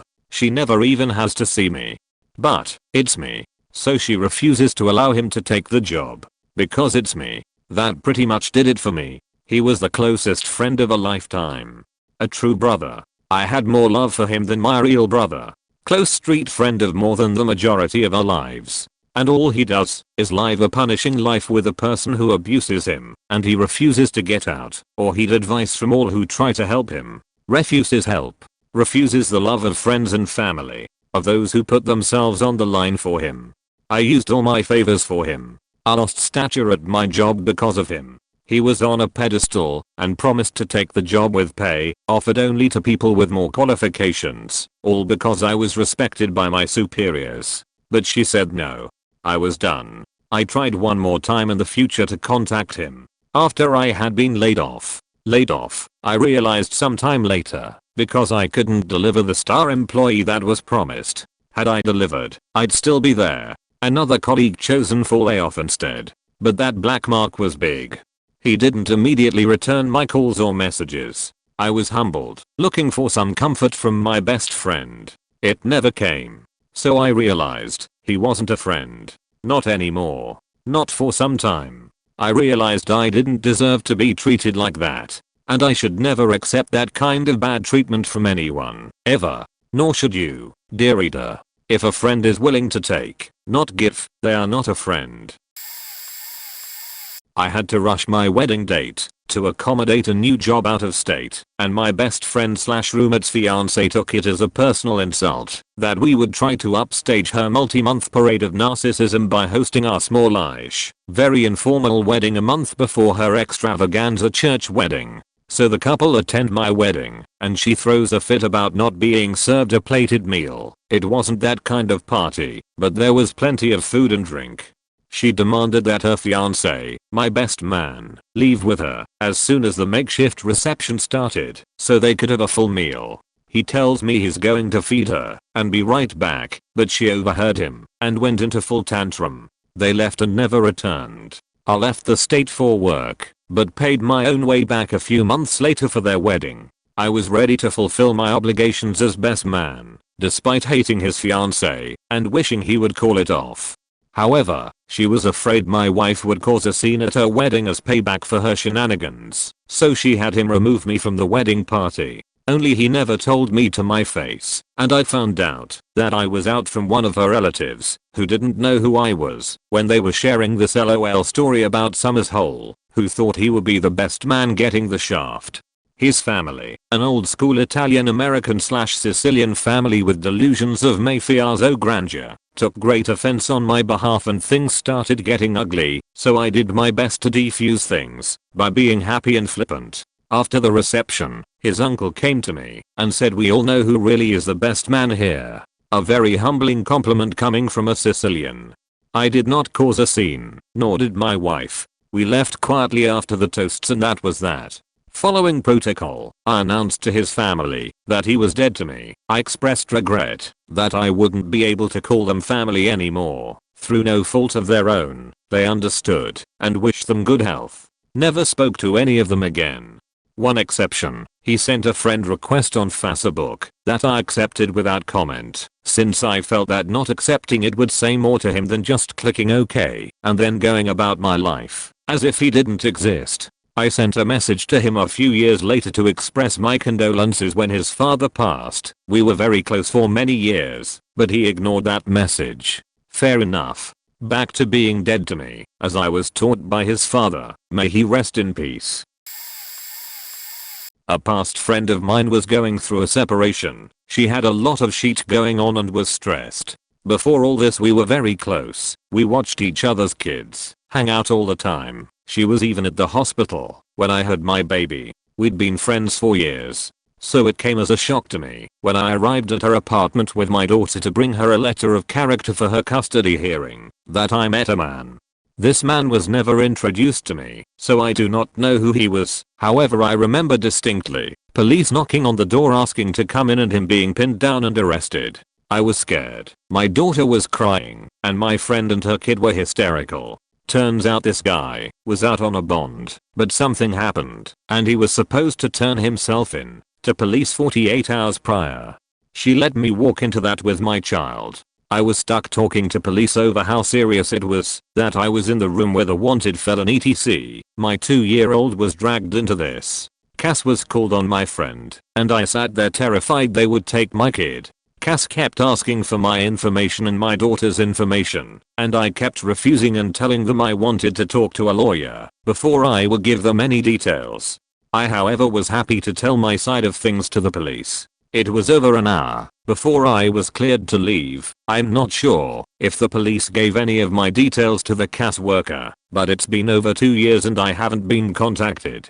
Last I heard through people who have kept in touch with her, she's been in and out of rehab several times, lost custody of her kids, and is dating a guy who is on parole for domestic abuse. She risked my family, and I'm done with her. I wrote a really long post in r/atheism about this, but I'll briefly restate it here. If you want to read the whole story in the aftermath post, it starts here. I had this really religious friend that I would talk to and hang out with pretty much every day. We both liked each other, but he was hesitant to ask me out because I wasn't a Christian.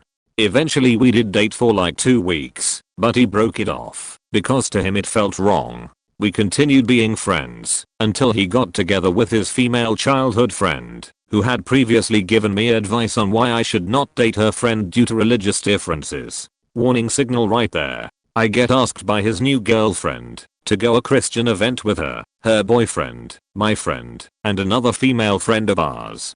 It was like her attempt to be my friend too.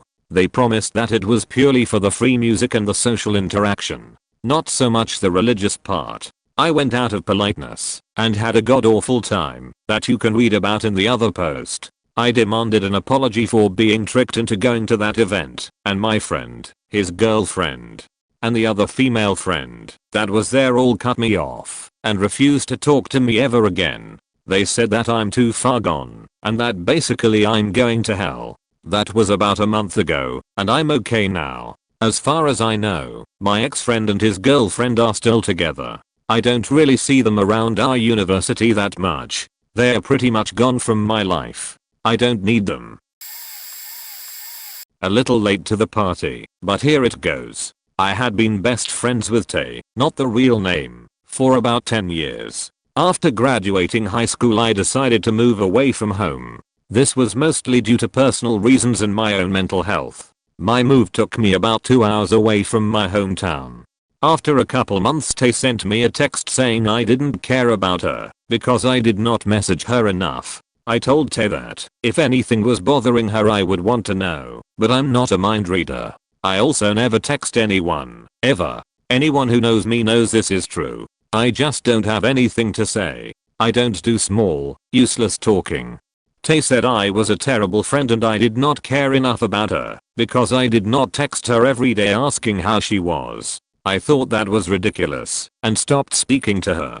I made sure to tell her that if she couldn't text me when something was wrong and instead blamed me for not just checking on her constantly, then it didn't feel like a real friendship anymore. It's been over 5 years and she still badmouths me to all of our mutual friends whenever she sees them. She moved a couple states over a couple months after our falling out. Sorry for the ramble. I had one of those friends who always seemed to have more interest in making a profit than just hanging out. He would try to throw these random parties at his small apartment. Well, these invites usually went like this: hey, you want to come to a super fun party I'm thinking of having next weekend? Me, yeah, I'm free. Him, okay, cool. So I did a thing. I thought it would be cool to pass out little gift bags to everyone. I'm going to give a packet of Luba flavored condom and probably some candy. This one happened to be Sech themed or something. Me, oh that's pretty neat him. Yeah, all that I'm asking for is $5 from everyone to cut costs for the gift bags. Me, on second thought I will not be attending your party. He would pull stuff like this regularly. But the final straw was when he threw a housewarming/stock his shelf party. I had spent 6 hours the week before helping him move to his new apartment and then went out and got him a liter of rum chitter and a fifth of Crown Royal since he told us this would be the shelf for his guests to drink from when we had our regular game night. So about 5 game nights after the party I go to get a drink. I've probably had about 2 since the party a few weeks ago, and he stops me and says if I want to have any more drinks I need to bring him more alcohol. I said fine, put the drink down, left and haven't been back since. He also had a, if you bring alcohol and don't drink it all you should leave it as a courtesy rule. Except it wasn't a courtesy, since he would just badger you if you didn't. TLDR, had a friend who used friends as a means of making a profit, tried to make me buy him more alcohol or not be allowed to drink at his house. It was in September 2014. I was back home to help my father finish gutting the house of furniture and general stuff. We finally managed to sell it and had to have it cleared out by a certain date. I needed a break after a few days of that though, so a friend and I met up with a second friend, and the whole time we were driving with him made me realize the last 4 years I spent hanging around with him were an embarrassing blemish on my character. The friend we met up with went on tirades about black people, drove erratically, and told us with little to no shame about the bastard daughter he had that he won't help raise. Not the daughter that isn't his. No, he admits she's his daughter. He just refuses to help raise the kid. He was always pretty scummy. Hearing how he essentially maximumed out on being a deadbeat on purpose was my wake-up call that he was probably the worst piece of shit I've ever known, and memories of what he actually was like came flooding back to me. I realized that it was probably really perplexing to people how I could possibly have hung around with him considering we had nothing in common and were polar opposites. Then there was the constant embarrassment when he did things like act loud or saying something obscene that I, at the time, would ignore as just oh that's just him. What can you do? Like the times he made fun of the vice principal for being Jewish, or when he tried to beat up a special needs kid for making a joke about the Irish. My family is Irish too, but it doesn't justify trying to attack someone, especially someone who didn't know any better anyway. Afterwards he called me his conscience, but that's not being a conscience. That's just reacting the right way to someone doing something plainly wrong. I spent the majority of the time we were friends just expecting him to grow up and not be a dick when he got older. It was clear at that point he hadn't, and I was done waiting for him to mature. I played along for the next hour or so until he dropped us off near the house. Haven't spoken to him since. Copy paste from a similar question about a month ago. When I was around 19 years old I hung around with a clique of about 5 or 6 others, plus another dozen or so associated relations, sisters, significant others, etc. One of the clique members, Walter, came from a wealthy family and we often used his house as a launching point for any given evening's events. His parents were rarely home, so it became common practice to simply knock on the door or ring the doorbell and let yourself in. His house was something like 9,500 square feet, so this was almost mandatory, else you'd be standing outside forever. Anyway, one day I went over there and there were a number of other cars in the driveway already. I knocked, walked in, and made my way to the back of the house, where my friend's bedroom was. I could hear voices talking and laughing. When I reached the top of the stairs I heard my name, so I stopped and listened. I quickly realized that they were openly mocking me and laughing about it. A lot of the things they said were just outright mean, really vile stuff that emotionally killed me.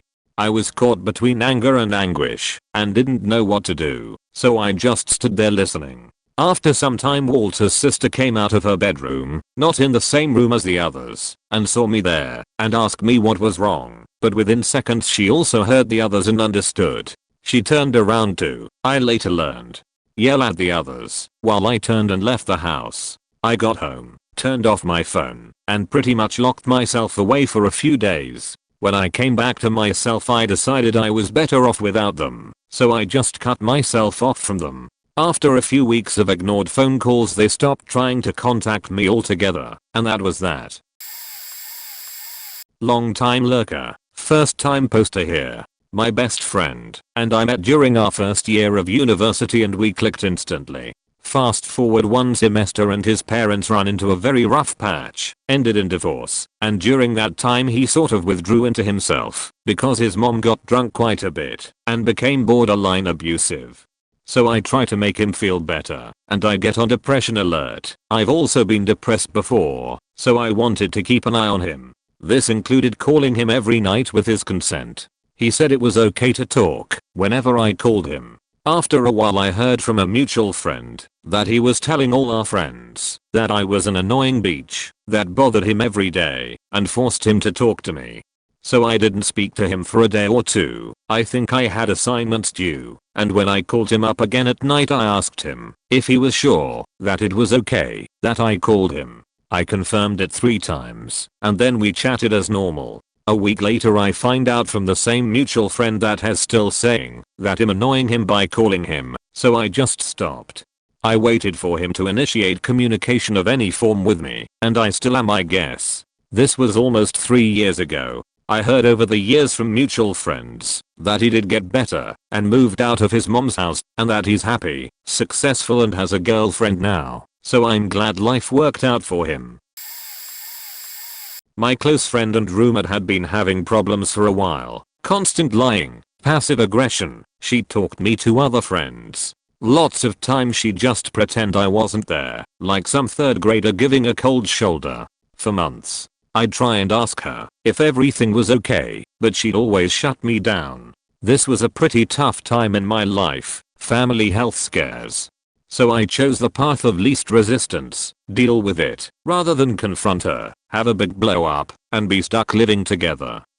2 weeks before the end of our lease she asks to talk, clears the air, asks if we could still be friends. I knew I could never feel as close to her as before, but hey, I was game for a less tense apartment, even just for those 2 weeks. A few days later she went right back to her old habits. She called our other roommate, sobbing that I'd ditched her. I was at an event I bought tickets for months ago. She knew about said event and had told me she would be out of town. It was so small compared to other sheets she'd pulled, but it was definitely the last straw. Couldn't do it anymore. It was clear nothing could salvage even the semblance of a friendship between us.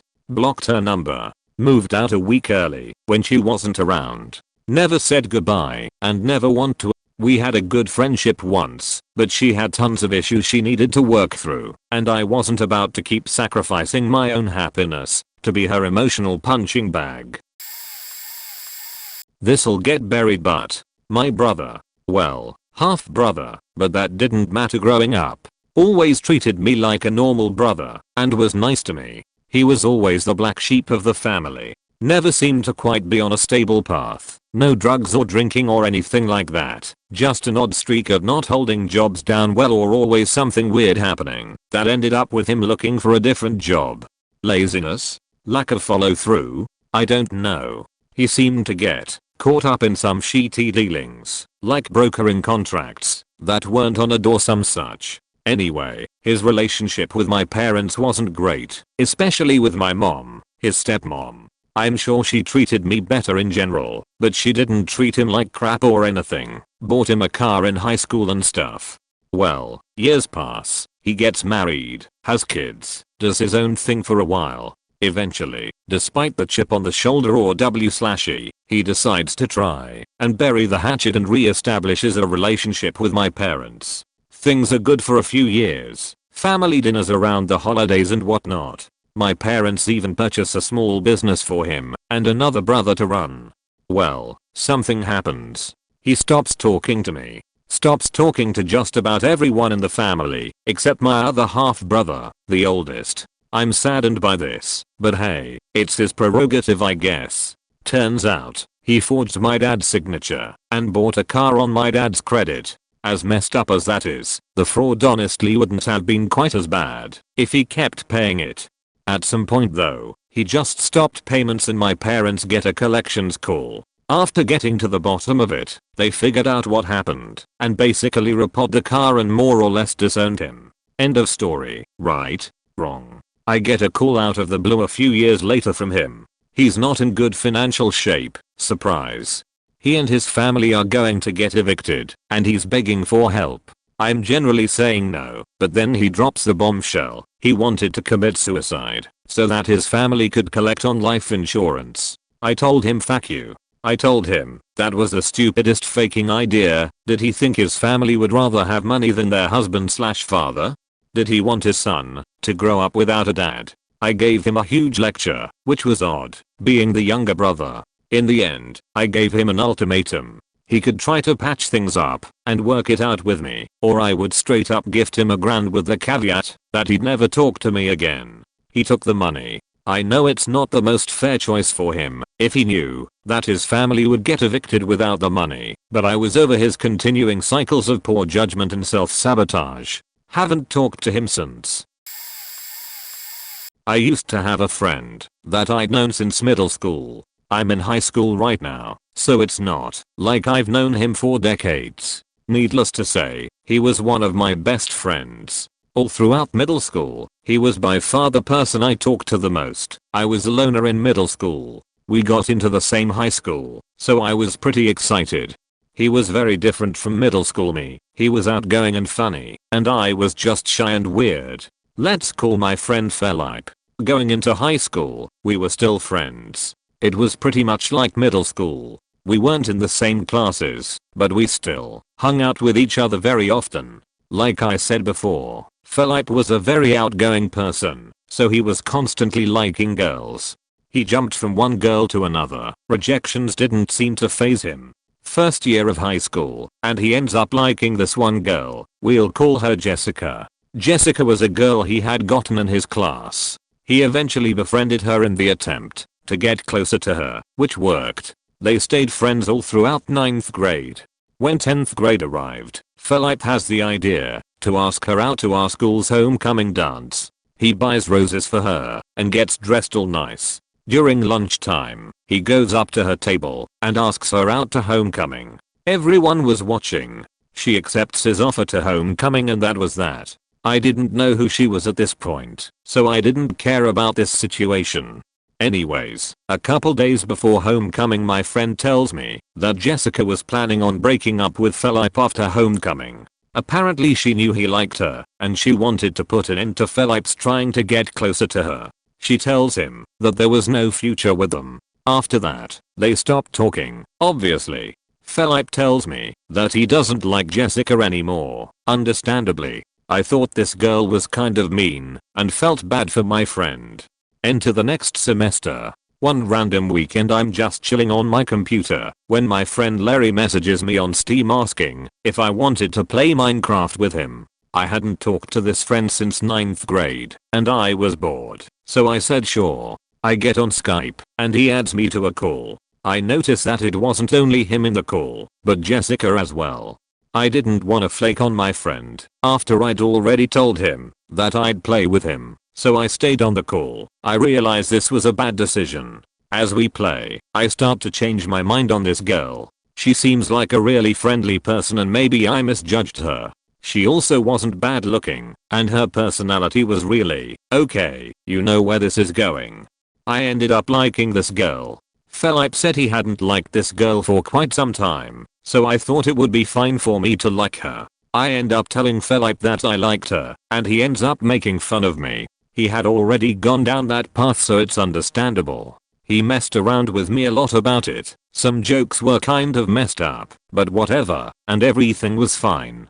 As the weeks went on, Larry, Jessica, and I kept playing with each other. We became pretty good friends. I eventually told Jessica of my feelings for her. She said that she didn't feel the same, but that she wanted to stay friends. She explained that she had lost a lot of friends due to them developing feelings for her, and that she didn't want me to be another one of those people.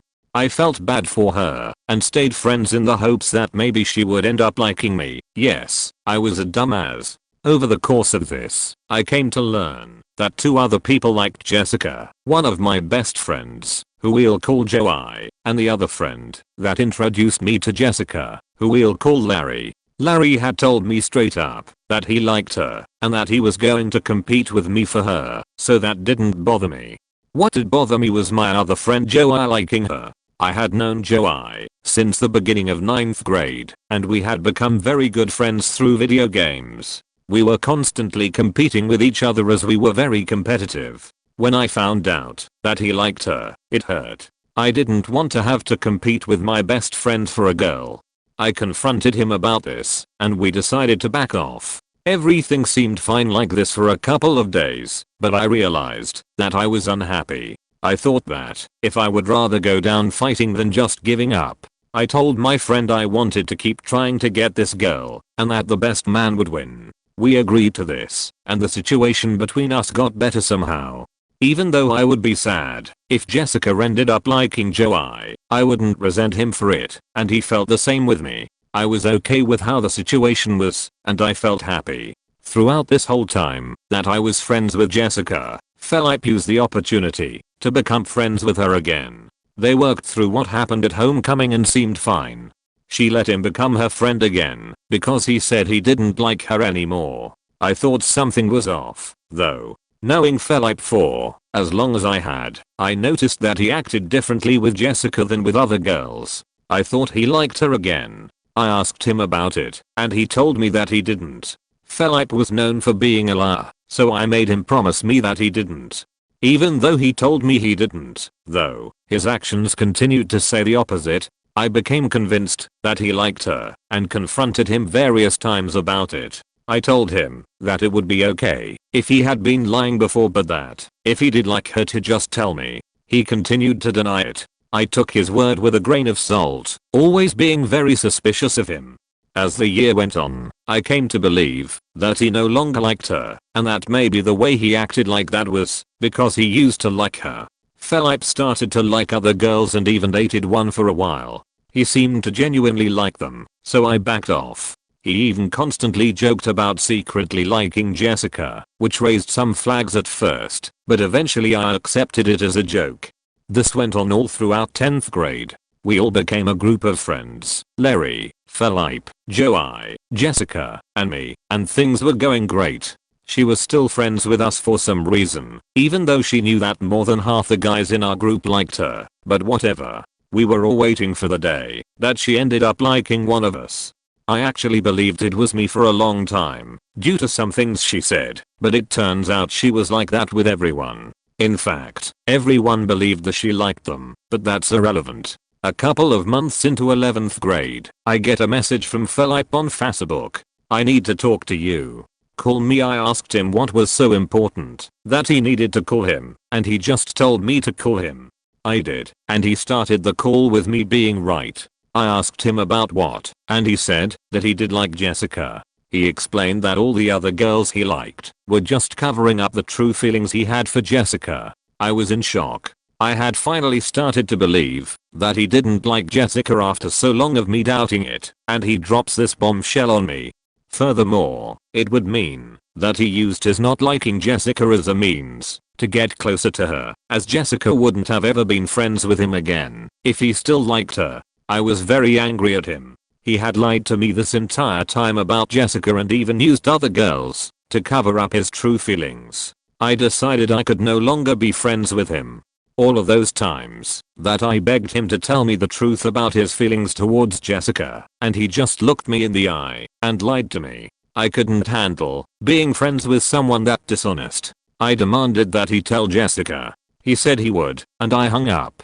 The following day, I noticed that Jessica and Philip were absent from the lunch tables.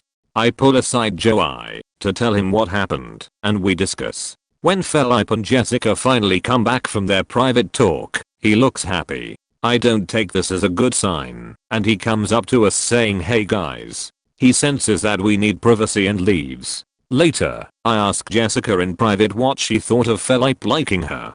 By this point, it was already well known that I was mad at Philip and that we were not on speaking terms. She says that I should understand about whatever happens in the future and that she wished it wouldn't happen like this. I asked her what she meant, and she replied that she couldn't tell me. However, Throughout this whole conversation, I got what she was implying. She liked Felipe.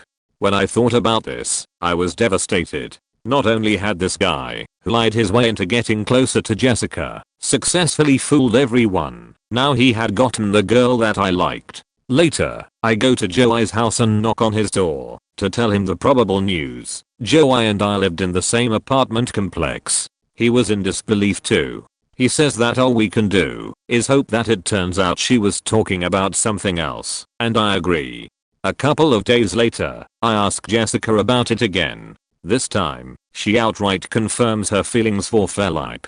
I didn't know what to say. I told her that I wouldn't be able to be friends with her anymore, and she understood. She knew about Felipe lying to everyone, and she still chose him. I couldn't agree with her decision, especially after her months of saying that he was a jerk or annoying. I called Felipe over again to tell him, and he was solemn. He took it a lot harder than I did, as I had already prepped for it since a couple days before, but I guess he was still holding on to hope. When school starts again, Jessica and Felipe call all of us over, Joey, Larry, and me. They publicly announce their feelings for each other. Strong was the word used to describe Jessica's feelings for Felipe. At this point, I was pretty much done with all of this. Continued in comment. I was and am sick and tired of his high school bullshit drama. It's all about him. He's always in the right, I'm always in the wrong, and that's how it will be. The last incident was he was going to fly over to the state I live in, and we were going to hang out for a week or more going on vacation, and he cancelled on me because I didn't call him and congratulate him on graduating college when I said it multiple times before.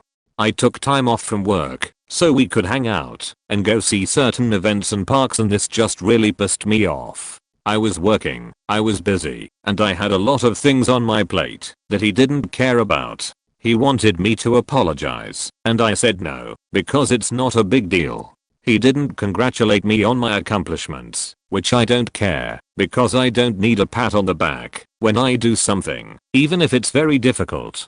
Well, this has happened before. Complaining about me doing something or not doing something, and making a huge deal out of it, and yet he has done the same shit to me. We took a break from contacting each other because of that kind of scenario, and then came back to the normal kind of friendship. But then the college bullshit happened, and I said that's that. I'm tired of this shit. The dude lives at home with mommy and daddy still. He has no job. The last one he quit would have been an awesome step up towards what he wants to do for a career, and left within a couple days because his back hurt from sitting down. He still lives in that kind of high school drama stage, which is pathetic, and puts it on me as if I want to deal with it. Maybe when he has some life experiences, he'll learn to put that shit in the past and move on, but he won't do it with me because I'm done with him. He's just so damn annoying. Back in high school, I had this friend who was a girl and was 2 grades above me. I'm male. Was I attracted to her? Maybe. Never really figured out how I felt, but the possibility was real enough that I internally struggled with it. Anyway, one day after school, out of pretty much nowhere, she hands me a folded piece of paper and tells me not to open it until I get home. Inside is a note asking if I want to go to prom with her. After thinking it over, because I'm extremely awkward and don't typically like large gatherings, I decide to accept. A few weeks later, she invites, after consulting with me, a mutual friend of ours to go to prom with us. Since he didn't have a date, I think sure, why not? So he ends up driving us in his Chevy Suburban. Prom was a lot of fun, but at one point she broke off from me to go dance with him for a few songs. I didn't think anything of it. The whole slow dancing thing has become pretty informal to me in the time I had been at prom. No problem. After prom, my group joined up with my sister's group. She and my date were in the same class, and we went to a local bowling alley. After about an hour, my date and the other guy left and went to McDonald's. I didn't see them again for the rest of the night. I spent the rest of the night with my sister's group. She and I were still friends and talked regularly for the next year. I didn't hold any grudges and really didn't even think about it until about exactly a year had passed. She and I went with my sister and her then boyfriend to watch him play in his college's jazz band. While there, we were talking, and I decided to ask why she had invited him to come with us. In the time that had passed, I had stopped liking him and was really just venting my disdain. She declined to comment. Later that night, she sent me a text message telling me that she invited him because she was supposed to go to prom with him, but couldn't because her mother didn't like him. And then it all made sense. She texted me again a few days later and asked if I wanted to go walking around our town with some friends. I replied no. That was the last thing I said to her. It's been almost 4 years. I don't miss her. I got engaged in January of last year. My husband to be and I picked a date, the second week of the following January, because it was the last weekend before I started my spring semester. I announced the date, and my high school best friend, who probably would have been in my bridal party, went totally ballistic. She flat out accused me of stealing the date that her and her boyfriend picked. I then pointed out that they weren't engaged yet, and we were, so while I was sorry, I wasn't going to change the date. Then, the screaming. She screamed at me for 5 straight minutes on the phone about how I was a terrible person and how could I do this to her, and so on. I finally said to her, I'm sorry, but I'm not going to listen to this anymore, and I hung up. That was the last time I had spoken to her in 2 years until yesterday. She and I share a birthday, 1 year apart, and for the first time, she posted on my Facebook wall, sending birthday wishes. I tersely replied that I hoped she had a good day too, but I have absolutely no intention of rekindling that friendship. It's sad, because she threw away a 20-year friendship over one date on the calendar. And, I found out later, that the reason she wanted that date is because her father was going to be in town. He lives part of the year in a foreign country. Did she explain that to me? No. If she had, I probably would have moved the wedding back a week. Real, folks. Take heed. I'm that guy who doesn't usually understand how easily some people let go of friends, or am dumbfounded when people say they're alone when they do next to nothing to keep in contact with people. The one particular friend I had in middle school, I became friends with because he was bullied by everyone, so I sort of became friends with him out of pity. Because he also didn't seem to realize he was getting picked on either. He was very mentally slow. He did various things before this that weren't great. But I think my final straw was one day, I had to get yelled at by my dad to get him to spend the night at my house. We had these plans since the beginning of the week, and he arrived at my house and then went, "Oh no, I forgot my PJs." I said it didn't matter, or offered him some of mine. He denied and called his mom. I asked if he was having his mom bring him some. But no, he left, and it just pissed me off more than it should have. But he did similar things a lot. My parent hated him because he would complain to my parents a lot over weird things, and they found him very obnoxious. And I usually found his older brother, who was also mentally challenged, was usually more fun to be around. Dude added me on Facebook not too long ago. I sent him a message saying hi, how are things etc. A week later no response lol. Okay then. A friendship I broke off out of anger and came back to was my one friend, who basically told me a huge elaborate lie when he didn't want to hang one day when he could have said no, and when I called him out on it because it insulted my intelligence, he had his cousins harass me over the phone.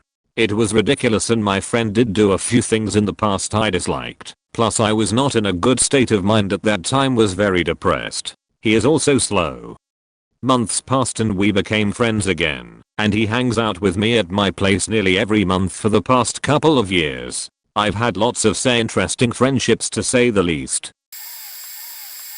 My husband and I had a friend, we will call him Lewis. Lewis was one of our closest friends, someone I considered a brother. He was even the godfather of our son. In hindsight, Lewis was a mooch and a thief and an emotional vampire. He used his shitty upbringing as a crutch and an excuse for why he was emotionally stunted.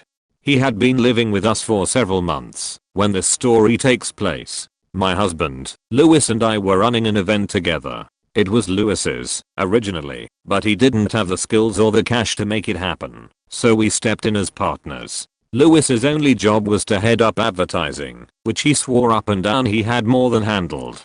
Only 600 people show up. My husband and I had to use a savings to pay off the location and the special guests. Lewis's only response when asked to shoulder some of the costs? You signed the contract with the location. It's your debt, not mine. Because of this financial burden, my husband and infant son, and I had to go from a 3-bedroom house to 1 room at my mother-in-law's house. Lewis didn't care a single bit about my family's well-being, as long as he got to do whatever the hell he wanted. I have not spoken to Lewis since 2 weeks after the event in question. The last time we talked was a series of terse texts instructing him to have his belongings removed by the end of the day. This was May 2014. I have kept this vague, but I kind of hope Lewis sees it. Fuck you, Lewis. We gave you so much, and you treated us like shit. I will never forgive you. Consider yourself lucky I'm a better person than you, and have chosen not to spread your deep secrets to all of our mutual friends. Vent addendum, we are in a much better place financially now, and are in a lovely apartment. My son just turned 2 and hopefully has no memory of this toxic individual. Good riddance to bad rubbish. I read every comment in this thread on the off chance I'd hear my story, but I guess I'll spend 4 hours reliving a moment from 9 years ago from my perspective. The setting: in college I was roommates with a good friend, 7+ years. We also made friends with a new girl right away. I had a crush on this one guy, but he started dating the new girl. They broke up after a couple of months, but he remained one of my close friends. My roommate disliked him pretty much since day one. The following year my roommate, the new girl, and I all lived together. At this point, my roommate told me that the two of them had discussed it, and the new girl would feel more comfortable if her ex didn't come into the room. For context, this was the 4th person my roommate had banged from the room. Previous offenses: a class friend of mine insulted her favorite video game, teasingly. A very close mutual friend of ours insulted a character design she had created. The critique was accurate. I didn't witness this one, but a dorm neighbor said something lewd/propositional to her. She had also wanted to stop being friends with a girl in middle school because the girl hugged too much. Culling people out of her life was just a thing she did. To me, new girl would be more comfortable if he wasn't around. Translated directly to I don't want him around, and now I have a legit sounding reason, especially since the words were coming out of her mouth, not the new girl's. The incident: 1 or 2 months later, there's a group of 5 people, including new girl, but not including the roommate, in the room working on our online physics homework together. Now, the band X is a physics major, and he's a semester ahead of the rest of us, so he would occasionally help with this. I forget whether we just saw him walking by the door, or if someone actually summoned him. It didn't seem like a big deal at the time, but he stood in the doorway for maybe 15 minutes trying to explain how to do something we couldn't figure out. I tried to get him to write it down because it's physics, dang it, but he wouldn't come more than a few feet into the room, as he knew he was banned. Now, throughout this interaction, new girl didn't appear uncomfortable, and she had every chance to tell him to get lost. She could have also spoken with me privately after the fact. Instead, about a month after that singular incident, at about 10:30 p.m. I was summoned to have a serious conversation with a roommate. Again, new girl was not present. I think she had gone home for the weekend. The new girl had finally revealed my transgression, and the roommate was very upset that I had showed a lack of respect for the agreed upon rules. She was upset to the point where she'd reached a kind of cold, calm rage. Keep in mind, new girl has never once in any way communicated to me that her ex makes her uncomfortable or shown any kind of discomfort around him. They often ended up together in social situations in public since they still had all the same friends. Every communication of this rule had come from the roommate, who hated the guy even before any dating occurred, so I was pretty sure she was using the new girl as an excuse. Also, the new girl had a tendency to agree with the roommate in everything, so it seemed plausible that the roommate suggested the banning and the new girl agreed to it. The given reason for banning the ex was because they dated. This led me to assume it was temporary, like, after the sting of their separation wore off, everything would be cool. At this point it had almost been a year since their brief relationship had ended. I don't exactly remember my reaction to being scolded like a naughty child. I do remember objecting that he had hardly even came into the room, and the roommate being particularly peeved that I had intentionally snuck him in when she wasn't there. When That just happened to be when I was doing my physics homework. In the end I probably said okay and left, as I needed to collect my thoughts, and I was also on my way out to the diner with my boyfriend and his friends. The next morning as I was on my way out the door again I had a brief encounter with my roommate. I had my collected thoughts about how the new girl always seemed fine when she was in the same room with the guy, and I felt like the roommate was blowing things out of proportion. I don't remember exactly what she said, but it explained why the whole thing was such a big deal to her. She said that the ex had abused the new girl during their relationship, sexually, and that I had to stop hanging out with the guy. Again, I was left speechless, since this guy was my friend. I had my boyfriend waiting for me in the car, so I pretty much turned and walked out on that revelation. The fallout, but it didn't feel like a revelation. It felt like bullshit. I didn't think she was lying, but I could see her blowing something out of proportion and sticking to it. Now, if the new girl had said it, I absolutely would have believed her. But despite being totally friendly to me at all times, she never talked to me about it. And even if it was completely true, I still felt like my previous actions/assumptions had been reasonable, based on the information I had been given. Well, I never got any clarification from either of them. My way of dealing with a friend who was constantly cutting people out of her life was to just keep being friends with everyone and carry on. In high school, this had worked great, and I had managed to keep my friends. So I kept hanging out with the guy, away from the room, and from then on the roommate only spoke to me in short as possible replies. Once I stopped initiating dialogue we never spoke again. She wouldn't even make eye contact with me. We lived together in awkward silence for a good month or so, before I moved to a different dorm room. She gave me a tin of cookies via a third party for Christmas with a note saying I didn't need to do her webcomics website anymore and thank you.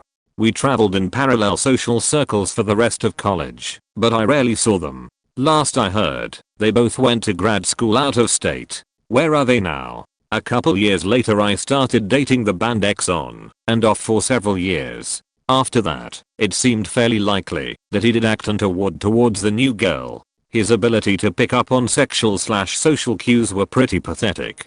However, I don't think my belief or lack thereof in the truthfulness of the accusation really had any bearing on how this situation bore out, as even knowing this from a first-hand perspective I still wanted to be friends with/date him. He needed to work on things, but he still had good qualities.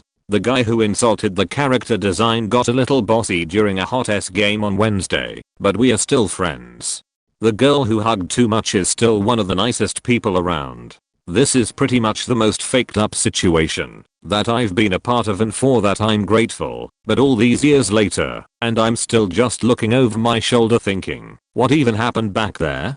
TLDR, roommate 1 stopped speaking to me because I remained friends with roommate 2's sexually abusive ex and invited him into our shared living space while roommate 2 was there, but they had only told me they didn't want him around because they didn't like him. After roommate 1 revealed the real reason, I kept hanging out with him in other locations.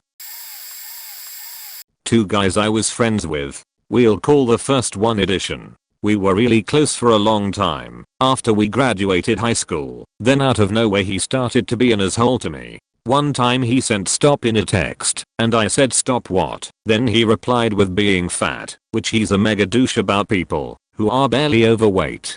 Yes, he's that guy who used to be chubby, then became a vegan that's always talking crap about people who eat meat. He just started to become more and more of an ass. His parents actually kicked him out about 6 months ago, and I don't blame them. He was a complete asshole to his very sweet, kind mother, and he wouldn't get a job. That had nothing to do with the end of our friendship. Ed always justified his actions/words by saying he was going through a bad time/not meditating. I stopped talking to him more than once, which was stupid on my part. I really shoulder-vended it the first time for good.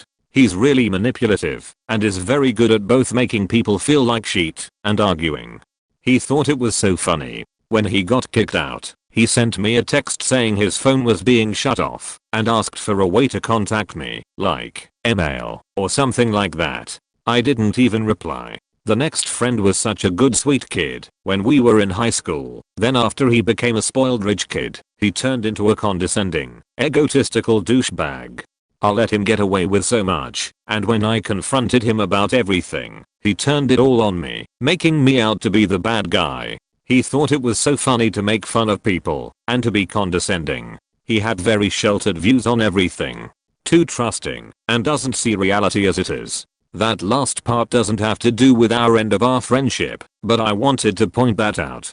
He fell for a pyramid scheme that was just shut down, because it was deemed an illegal pyramid scheme. We got into a fight about that, and I just let him win, because he wouldn't let it die down. He's stupid about a lot of things. Single 4 years at a time, because he usually goes after the wrong types of girls, and he doesn't go about relationships the right way.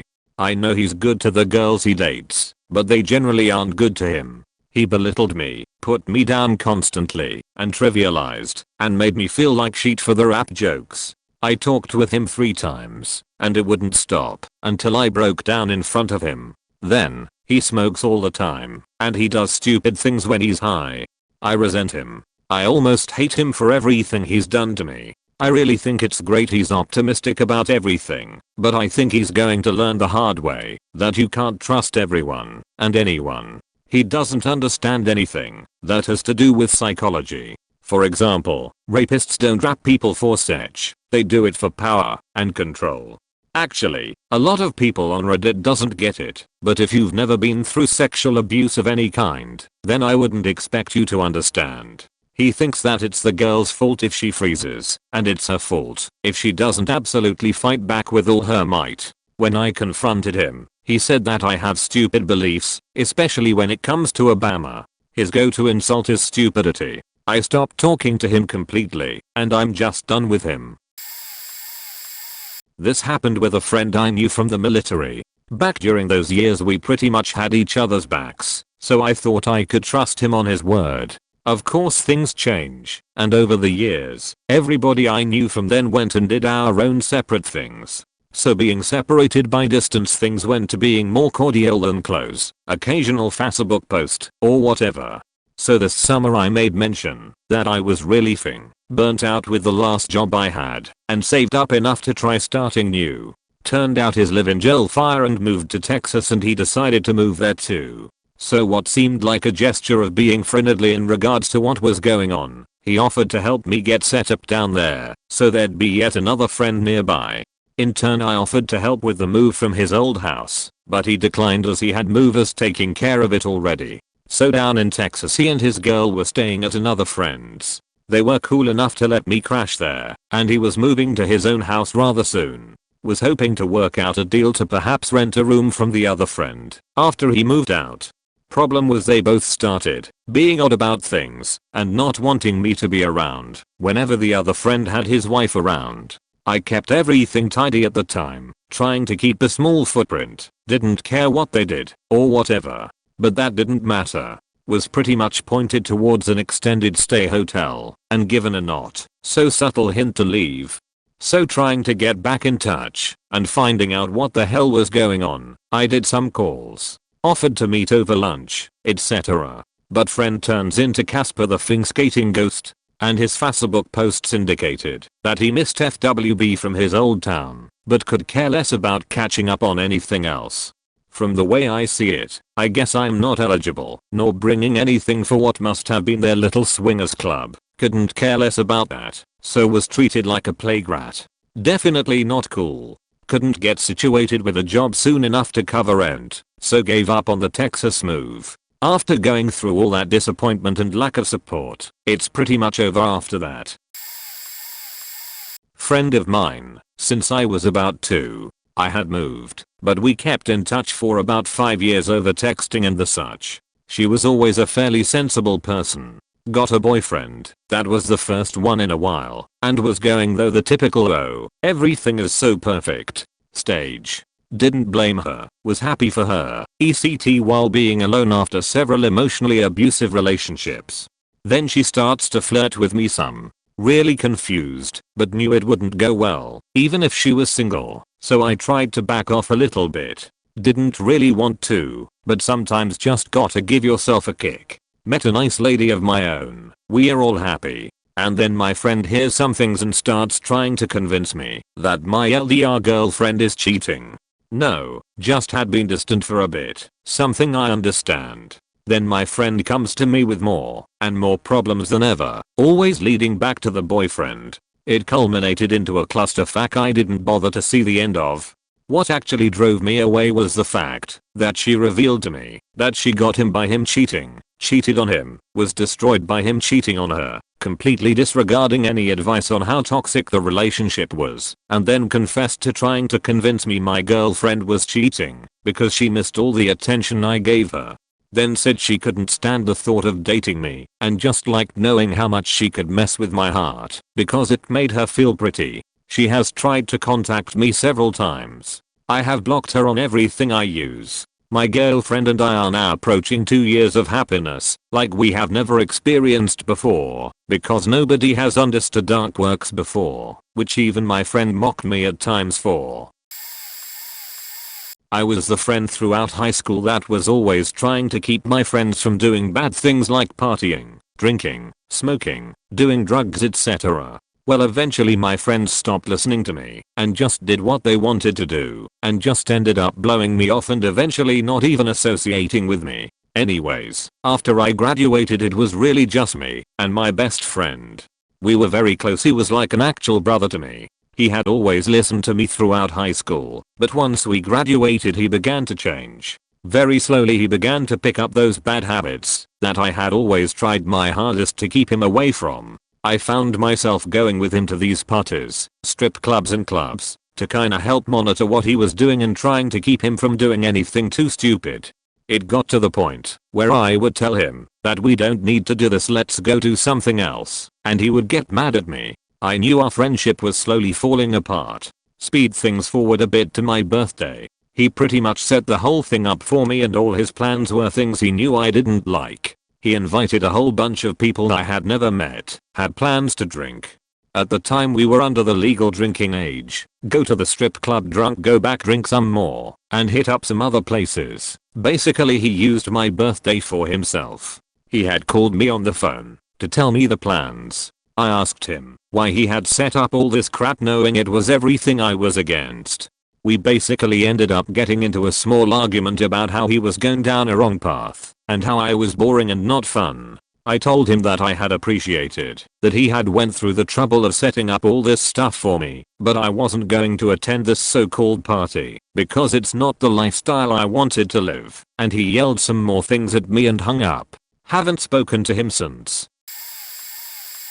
You know the saying, if you smell shit everywhere you go, check under your shoes? That probably applies to me, because I've lost more friends than I can't count. Oftentimes, it usually stems from me being too needy/depressing to be around. I sense their irritation with me and cut them off before they get a chance to do so first. But here are 2 special cases. 1. I spent a summer messaging a girl because had similar goals and background, non-romantic. However, seeing how eerily similar she was to me made me realize how shitty of a person I was. Everything she talked about was all about her own life. And she was overwhelming. It got to the point where she was talking to one of my former friends about having me arrested for just saying that I wished I was as good as he was, perhaps phrased poorly by me. I grew steadily more testy over time, until when I tried to talk about my own issues and she completely ignored me and continued to ramble about her own life, I called her names and cut her out.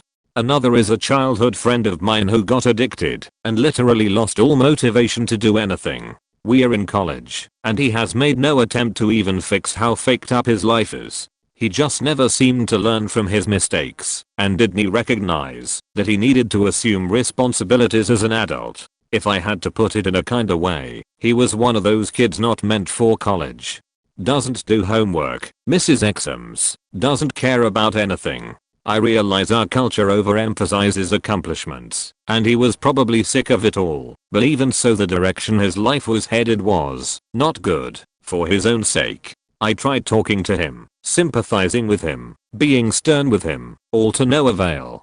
I was frustrated with him, partially because I was once in the same boat as he was, and I couldn't stand to see him doing this to himself. But of course, that didn't go over well. He told me to leave him alone. I tried contacting his parents. After that, there was nothing more I could do for him and nothing more that I wanted to do with him.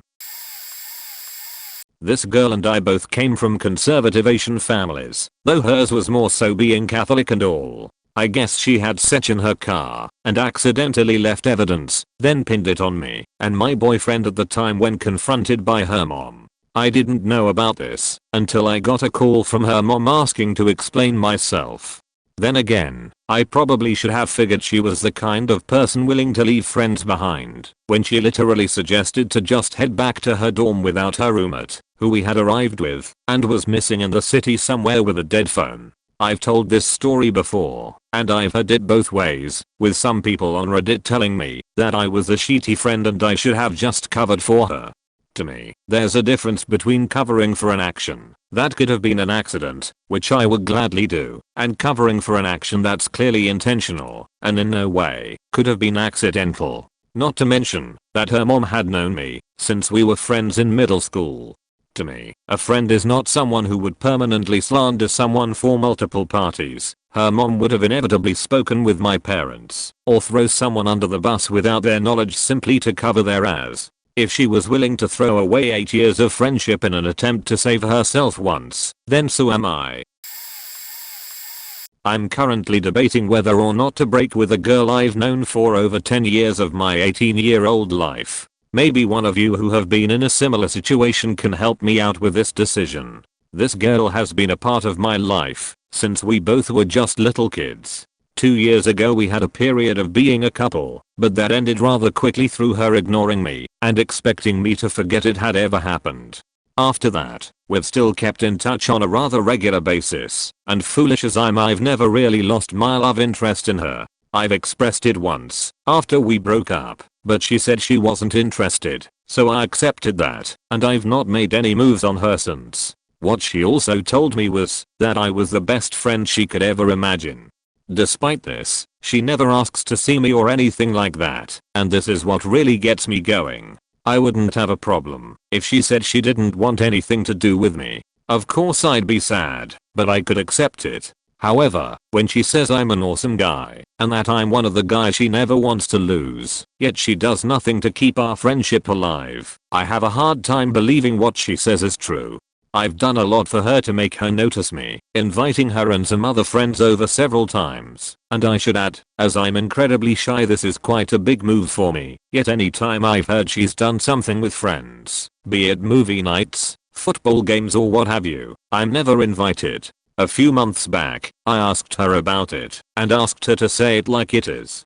I told her that it would feel much better to just know she didn't think anything special of me, rather than going around believing she did. Once again she told me how good I was and that she never wanted to lose me. I didn't tell her, but I decided I'd give her 6 months to show me that what she said was true. Now we're 4.5 months in, and she haven't made a single thing. In a way I'm looking forward to ending with her, cause I believe it'll end the pain I feel when thinking of her. Yet whenever I do meet her she's an amazing girl, and I'm not sure I want to lose that. I really don't know what to do. Don't ask me why I wrote this. I'm lying in bed after waking up early, and I guess I just saw this thread and had to get this out of my system. Not expecting any of you to even read through this mess. We were best friends since we were 3, now we're 23, and I can't even look at him anymore. He doesn't even try to succeed at life anymore. His mom takes care of him 100%, while he plays World of Warcraft and watches Netflix all day. We'll call him T. I set up an interview for T at my work, but at a different location. I had a date and time and everything for an interview. The job was guaranteed and all he needed to do was show up, and he would be working the following Monday. About an hour after the scheduled interview, I asked T how it went. He said it went great. The next day I texted the manager of that location and asked what he thought, and he said he didn't even show up. This happened a few weeks ago, and after I found out that he lied to me and didn't show up, I just let it all out. I'll type the message that I have on my phone. Dude, I don't even know where to begin.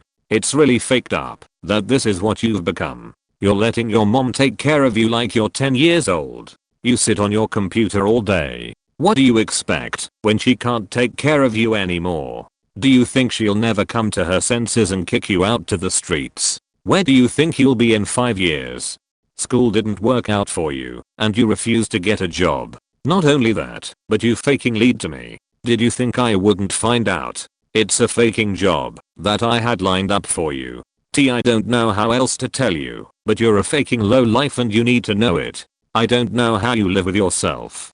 I'd really hate to just drop 20 years of our friendship, but honestly it's better to do that than to say that my best friend is a 23-year-old who's never had a job and lets his mom take care of him. That's it, man. I'm done. Have a nice life in World of Warcraft. I sent that text a few weeks ago and haven't heard from him. So, I'll be the first to admit I'm not always a good friend. I'm selfish, lazy, stubborn, loud and can get pretty obnoxious, even though I'm trying to tone it down. My first year of college I was a few hundred miles away from home, still in the state though, and I would be home every weekend or every other weekend to see my horse after he'd gotten sick at the college with me. So when I'd be home we'd hang out at the barn and get Starbucks and stuff, but a lot of the time I would be exhausted from the drive or would need to get homework done and get to bed early so I could leave at 3 AM to get back in time for classes. But they saw this as me blowing them off and never having time for them and only doing what I wanted to do. Now, in all the years we'd been friends they'd been to my house once or twice. That's it. They'd never come over because it was too far and in the middle of nowhere. It's maybe 10 minutes from the freeway with only 4 turns. But what really set it off was when I was home one weekend, and so was my batshit crazy ex. I told them that I would absolutely not see him or talk to him after the shit he had done. Stories for another time. And they agreed after a while of trying to talk me into seeing him because I owed him an explanation. And he needs closure. I had thought they dropped the subject until he showed up at Starbucks. I saw him pull up in his truck and immediately left. He actually chased me around the town in his truck trying to get me to pull over and talk. Why I didn't just call the cops I don't know, but I eventually lost him and just went to the barn for a bit until I got a text about half an hour later from my friends apologizing and asking me to come hang out at the park and promising that he had gone home. When I pulled up and got out of my truck I heard something in the bushes and saw him crouching in there. I should have left then but instead I walked to my friends and got in an argument with them while he stood behind me as close as he could trying to get me to acknowledge him. Eventually I just cussed them all out and left, but the next week we had talked it out and I had forgiven them because honestly I didn't have any friends at the time and one of them had their house there themselves and was planning a party. At the last minute they told me my ex was there, so I turned around and told them that I couldn't come because I had math homework that I should have been doing and that I wasn't comfortable being around him and alcohol. They started yelling at me, completely disbelieving me that I was trying to turn my schoolwork around and turned it into me calling them immature and stupid or something. I hung up on them and went home. I haven't spoken to the one who threw the party since that day. Okay, I have a bunch. A lot of difficult lessons learned, and I have become a little wiser from it all. I've the tendency to become very quiet and refuse to stand up for myself. People would take advantage until I'd have enough then cut them off without warning. Sounds extreme, so now I know when to stick up for myself before shit gets worse. From about 14 to 17 I had a friend in school, and she always had this air of I'm wiser / better than you, but I brushed it off. She'd complain to me daily about this girl she was dating online for months. Every day in class she'd show me texts of their arguments and I'd give her the best advice I could think of. She wouldn't care and would continue showing me these texts. In the meantime, I was having a rough time at home, but never talked about it. I didn't want to burden others and wouldn't have known where to begin. I liked it that way, but I was still very quiet. This girl continued with the texts and how her parents were shit because they wouldn't let her travel the 3-hour train journey on her own to see this girl, whatever. This girl starts to then get very close with my now ex. She was a certified gamer girl, whereas I liked video games from time to time. He became besties with her instantly, and she'd have marathons over his. Took me a while to figure out she was sleeping over his a few times a week whilst I wasn't there. To this day I don't know whether anything happened, but I have a feeling that something was bound to happen eventually. They'd never thought to ask, is Mollipop comfortable with this? Of course I still would have said yes to it anyway. One day, things at home came to a head when my mother threw me out. TLDR couldn't stand her boyfriend, would be verbally borderline abusive to my youngest siblings behind my mother's back. I kicked off, and she threw me out. So, I was miserable, downhearted at 16. I never spoke of it until the girl said, "Why are you so miserable?" in a dead, annoyed tone. I mumbled that my mother had thrown me out, and she said, "That explains it. All you do is moan. I haven't got time for this." I stayed away from her for a long time. I'd told my ex. He shrugged, "Oh that's sad," and continued to have game marathons with her. I stayed a great distance from her for a good year, until my ex kept saying, "She's changed now, she's really nice." So, by this point I'm living with my dad, and shit was way better in this environment.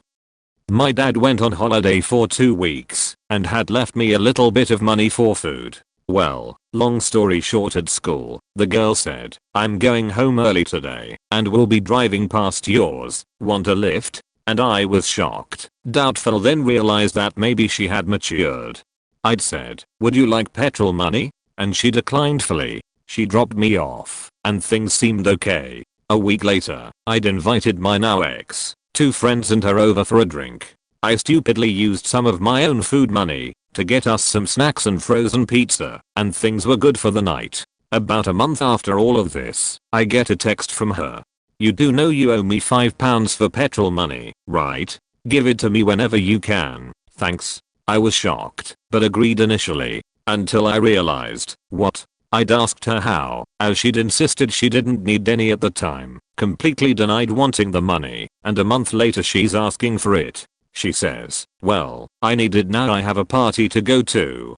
I actually stuck my ground. I said, "Look, I'm broke right now. If you told me before, I would've given you the money instantly when I had it. I haven't got it now. I don't know whether this is entirely fair. Are you faking with me?" She gets very pissy, starts demanding. I realize she's taking me for a ride. She needed a bit of money and didn't know how to get it, and tried to use me. She argued about this to me for a good 2 days, until I said, "Tell you what, since we are bringing things up from the past to get money, I believe you owe me at least £5 for the pizzas and junk food I bought us all those weeks ago. Call it even?"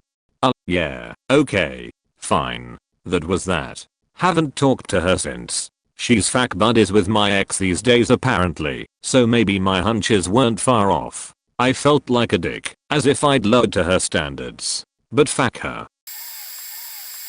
When I was about 13, I was borderline sexually abused by my friend/ex's uncle. He was around 22-30 years old, had a family, wife and all. As soon as I got home, burst into tears, and told my parents everything the next day. We went to the police station, and reported it. They said if he ever did anything like that again, it would go straight to court. When I went to school after that, he kept making jokes like, "Oh, don't do that, or she'll call the police on your family." They all knew cause it happened at a party, and the police interviewed everyone that was there, but didn't tell them the whole story. I guess for privacy reasons. The harassing on that subject, and the fact that I can't remember which order, they were pretty close together though.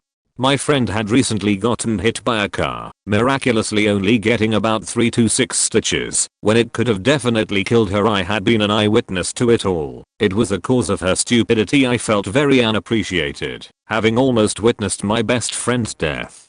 And having to deal with the dicky friends I had, I decided to change schools. I ran away from it, and never spoke to them since. Except for one that was always nice to me. I recently got back into contact with him, and told him the story, and I feel it was a good choice, as I made new, better friends, and I feel much happier now. I made this friend at university during our first week, so we were both busy trying to live a fresher life, make lots of friends, etc. Now she was never my favorite person, but she did seem to be a good friend and we did have a lot of fun together. On top of everything, she got into her first relationship with a guy who honestly reminded me of my first relationship. So I decided to make sure and stick by her because I really worried she would cut her friends out without realizing that her boyfriend's influence was a major cause in the lack of her social life. Fast forward to a year later, she flat out ignores me at a party at a mutual friend of ours and ends up messaging me to come over the next day. She proceeds to basically break up with me over me not being reliable enough basically a few times. When we had planned to walk to university together, I either skipped the lecture or went ahead of time without her. No biggie, or so I thought. Then after a bit of pushing from my side to figure out what's going on in her head, she tells me that her boyfriend and his friends have been making remarks about me and my sex life. And even though she tried to defend me, she actually agrees with them and doesn't want to give me a second chance. Took a little while to stop questioning myself and feeling bad about the whole thing, but I completely cut her out of my life, even though she evidently regretted her decision afterwards. Was definitely a good thing in the end. I cut ties with someone who didn't have my best interest at heart, and she certainly didn't deserve my friendship. TLDR. Stuck by friend at uni to make sure she had someone in case her relationship went tits up. She repays me by slut shaming and telling me I'm an awful person. A good friend of mine for many years. I moved away for work, but used to visit him regularly. We'd do what we'd do as high schoolers, play video games, drink, get high and go McDonald's. It was kind nice to relive the good old days, where we didn't have to worry about, feel a bit innocent and carefree. But over time, when I visited, he started going downhill, was smoking a considerable amount of weed, and started doing hard drugs. He met a guy at work who'd he hang out with, and his new friend would bring over these 16-17-year-old girls. My friend was 24. He became obsessed with sex, even started hiring prostitutes, missing work to meet up with these old desperate women he'd chat up on Tinder, Puff, OkCupid, you name it, he'd have a profile. He'd keep me updated on his downhill descent and brag about how he was getting laid so much, and I wasn't. Eventually he informed me that he found himself a girlfriend. I was hoping he'd calm down a bit, which he did, but when I visited, a few weeks later as I'd usually do over the holiday period, he became very jealous. I was somewhat successful, with a nice car and a great job, whereas he worked in a supermarket. This was never an issue until I met his girlfriend. It was kind of obvious in front of our other friends he was doing his utmost to show off and belittle me to impress his girl. The straw was when we went to the store to pick up some beer. He walked away from the car and played a joke by driving away from him and said, "Sorry mate, we are stealing your bird." She found it funny. He didn't. Soon as we stopped he leaned into my window and punched me to mine and everyone's shock. I drove off, left him, disregarding everyone's advice of throwing his shopping into a ditch, dropped his girlfriend and his stuff at his place. Not spoke to him since. TLDR, childhood friend has slow descent into madness. Gets girlfriend, gets jealous, assaults me.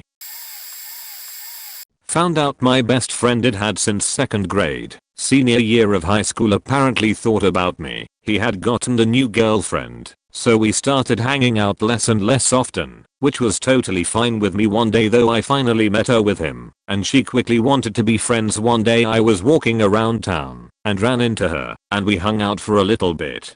Eventually we were sitting on this bridge, and she starts telling me how I'm nothing like he had described me. When I asked her she seemed like she realized she had faked up, and I had to pry to find out, but apparently he had been telling her that I wouldn't leave him alone, and that we haven't actually been friends for years, and that I was just a big druggie who just wanted to get faked up all the time. I had only ever smoked pot because he got me into it, and all sorts of other lies to make me look like a shit person. He even told her a story about me getting too drunk and cheating my pants and being a drunken fool, but he was actually the one who had done it in real life, and me and our other friend spent the night cleaning it up. Never talked to him again, and he didn't know that I had found out his girlfriend liked to hang out a lot still though, so we met up all the time and I used to subtly rub it in his face in hopes that he might get insecure about it. Pretty sure it worked, because he blocked me one day after I dropped her off and had messed up her hair big time. Then like a week later she broke up with him. The weird part is that I still hang out with his dad from time to time and we grab a drink or I stop over to fix his computer and stuff like that, but haven't said a word to his son in over 6 years. I think I may have posted this somewhere, but I'll try again. This girl and I had known each other since we were 4, 27 now. We were together about everything. Hung out every day, talked about everything, all that BFF bullshit. As we grew older, we slowly drifted apart for a while and a fight ended our friendship for a period. When I heard that her granddad had passed away, a man I'd pretty much seen my entire childhood, I reached out to her and we reconnected. I was there when her son was baptized. I was there when her grandmother died. Depression got the best of me and I pushed a lot of people away. She was one of them. But she also didn't try to be that big a part of my life. I understood. She had a small kid and education to deal with. You know, adult stuff. So I was sad that we didn't talk much, but at least we kept in touch. When my mom suddenly passed away, she was one of the first people I called. She promised to travel down to where I lived, same town as her own mom, for the funeral. Couple of days later she texts me to say she can't come. Time passes and I don't hear much from her. A quick message at Christmas and all that. When I got a new phone and number, I sent her in a message to let her know. She read it and didn't reply. Oh well. A month later, I receive a text from her. The "Hey girl, how are you sweetie?" kind. I hate those. They make me suspicious. I told her how I was doing and asked about her and her son. That's when she dropped the bomb. He's wonderful. He just became a big brother at that point. I realized that if she couldn't take a minute out of her schedule for 9 months to tell me she was even pregnant, there was no friendship to be had. No big blowout or anything. I was angry and sad and hurt, but thankfully took about half an hour before replying. Told her that I wished her all the happiness in the world, but that our friendship was over. I do miss her sometimes, but we only get a limited amount of true friends in a lifetime and I don't think she was supposed to be mine. I posted this story before. I was in 10th grade drama class when I met the captain.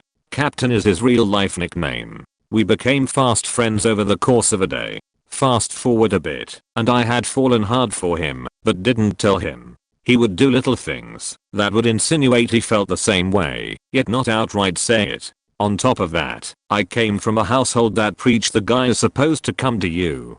Side note, if I stuck to that I wouldn't have as many relationships as I did, nor would I be engaged, so I ended up just praying he'd come to his senses. Well, a year passes by and in that time, he has kissed my forehead. Super short at 5'4", and he's 6'4", yet he denies doing it. Either way, it just warmed my heart up to him even more.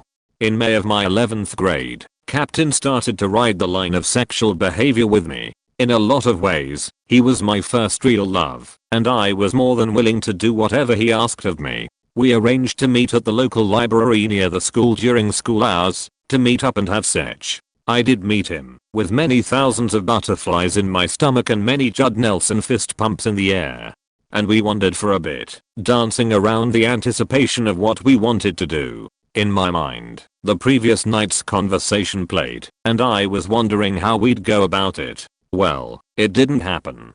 Not like we thought anyway. I found myself making out with him, and touching him and him touching me. I will admit, I came pretty hard. So I had gotten to third base with my best friend / love interest. Judd Nelson fist pumps in the air. Could not even do what I felt justice. I kissed him goodbye because he had to work, and I went home giddy as fuck. When he was done working, I broached the subject of what was next. Specifically, I asked what the story was between us. He replied, "There is no story, I'm afraid." I cried for days. I didn't speak to him for a while. After that, we began to fight and argue. Soon it dragged on, and we weren't speaking for months. But as all things go, I ended up making up with him around the summer's end. I had lost my virginity, regrettably, to someone else, and yeah, Captain and I faked for a long while. That ended when I told him I loved him and he said, "Don't say that." What's the story like now? Well, essentially this, a bunch of drama happened between us mixed in with us making up via Sech. As I got older and my views on Sech changed, I began to see it as no big deal, whereas he began to read too much into it. I was in a dead relationship and Captain and I were actively having an affair. It ended after he begged me to leave the dead relationship for him. At this moment, Captain and I only comment on each other's posts on Facebook. We had a falling out over Terraria and he never fully forgave me for not being with him, even though I spent years trying to be with him previously. In junior high, I made friends with a girl at my school, who had a bit of a reputation for being slutty. I only found out when other people would come up to me and let me in on who she was, and I thought that was really shitty towards her, and it really only made me want to be her friend more, because it seemed like everyone else was avoiding her, and she didn't have any other friends because of it. I didn't know if the rumors were true, and didn't particularly care. I thought she was funny, nice, and I really liked hanging out with her. She was just a fun person to be around, and she made my days a lot happier. Then she got a boyfriend and turned into a nutcase. She would constantly beg me to hang out with her and him together so that I could get to know him. But when I did, she'd spend the entire time making snide remarks about how I kept looking at him, how I must like him myself and want him to be my boyfriend. She did this while he was in the room. It was humiliating and uncomfortable, and either I'd have enough of it and leave, at which point she'd soon beg me to come back. Or she'd ask for me to leave so she could be alone with him, at which point she'd soon beg me to come back. When her boyfriend wasn't hanging out with us, she would talk endlessly about how she was paranoid that he was cheating on her. They'd been together for maybe a week when this started, while at the same time actively cheating on him with another guy. Who she did the same "please stay, you like my man, please go, no please come back" thing with me when we were around this one. Eventually, both those relationships ended, and she was back to the same normal person she was before. And then she got back together with one of them and it all started again. And again. Eventually it was the start of the second semester, which meant new classes, and I would no longer be having the class I met her in, and I didn't share any others with her. I used this as an excuse to phase out the friendship and stop talking to her. Years ago I used to hang out with a good friend. I will call him Bobby. Me and Bobby we really best friend all through middle school, 6th to 8th grade. I used to hang out with him because a lot of people made fun of him and used to chase him around and pick on him. He was a nice guy. His family was a little poor, but that never bothered me. We both played Magic the Gathering and hung out a lot after school. One day I brought over all of my Magic cards, used to keep them in a big wooden custom box. We played all day/night, and then I went home the next day late in the afternoon. A few days later I was going through my cards and noticed I was missing a few. Thinking I misplaced them at my house, I didn't think anything of it. One day I came over his house again and we started playing. He went to shower and that's when I saw them. A stack of expensive rare cards that I was looking for. I asked him about them and he denied, but then later admitted to it, as well as selling a lot of my cards to his cousin without me knowing. I stopped talking to him for years. Then one day he put to me on Facebook. We talked a bit, then decided to hang out. Big mistake. He was a mess, druggy, had a kid that he wasn't allowed to see, and his only job was collecting copper. Found out later he was stealing copper from people's homes, etc. Anyways, we were hanging out at my house and he saw my Magic cards on the shelf, so we decided to play. We played a few games and I went to the kitchen to get a couple beers. Came back and saw him stuffing cards into his jacket pocket, cards that are worth hundreds of dollars each. I grabbed him by his collar, made him give the cards, and threw him out of my house. He said sorry, I didn't care. Found out that he went to jail for giving a minor booze and attempting to have sex with her before I hung out at him when he talked to me through Facebook. Never again. I was a sophomore in high school. I was part of a rather large group of friends, about 12 people total. Our freshman year, one of my closest and best friends' older brother committed suicide while on some major drugs and really came out of nowhere to all of us. This was a guy we used to see multiple times each week whenever we would all hang out at their house. Back to sophomore year, our leader in a sense was my best friend, and we had just gotten back from a vacation together. He was getting into some pretty bad shit and none of us were really comfortable with it. He also had some relationship issues with his on and off girlfriend of a few years, a mutual friend in the group. She warned him that if he continued down his path, that he may end up like our friend's brother. Lo and behold, in a fit of rage he told the mom that his girlfriend had told him that she hoped he ended up like him. He called me to support his bullshit lie, and that's where we all cut ties with him. I didn't back him up. We excommunicated him from our group after that and never talked to him again. This was after a 2-year spree of bullying on me that he had started and an entire web of lies he had going. Life is much better without him now. TLD, our friend lied about somebody telling them to commit suicide like a best friend's brother had to the deceased's mom.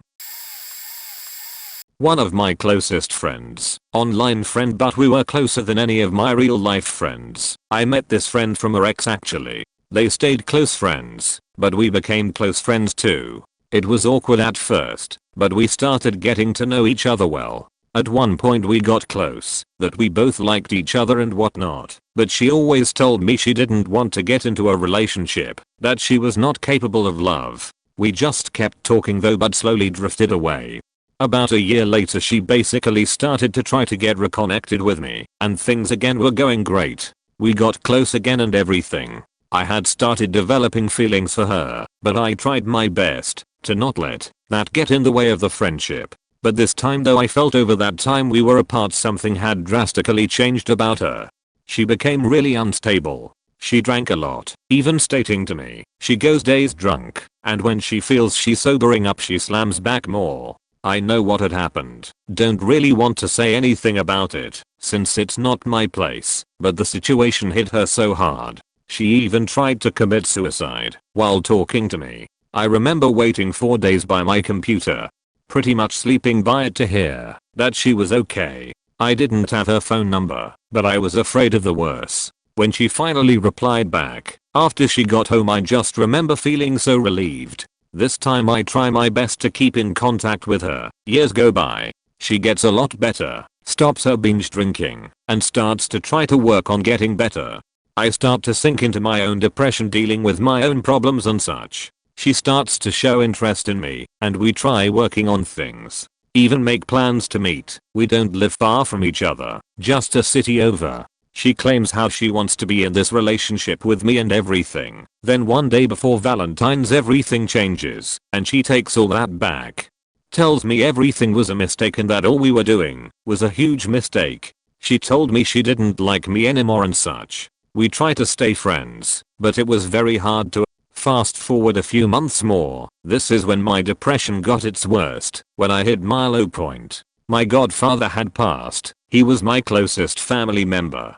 But during this time when talking to her, all she seemed to want to talk about was how she never got a chance to meet him, and herself only. I just couldn't take it. We got into a huge argument. Essay-sized emails sent back and forth. She was one of the only people up to this point of my life I ever felt close to, and yet all that was just unraveled. We stopped talking altogether, and I haven't heard from her ever since.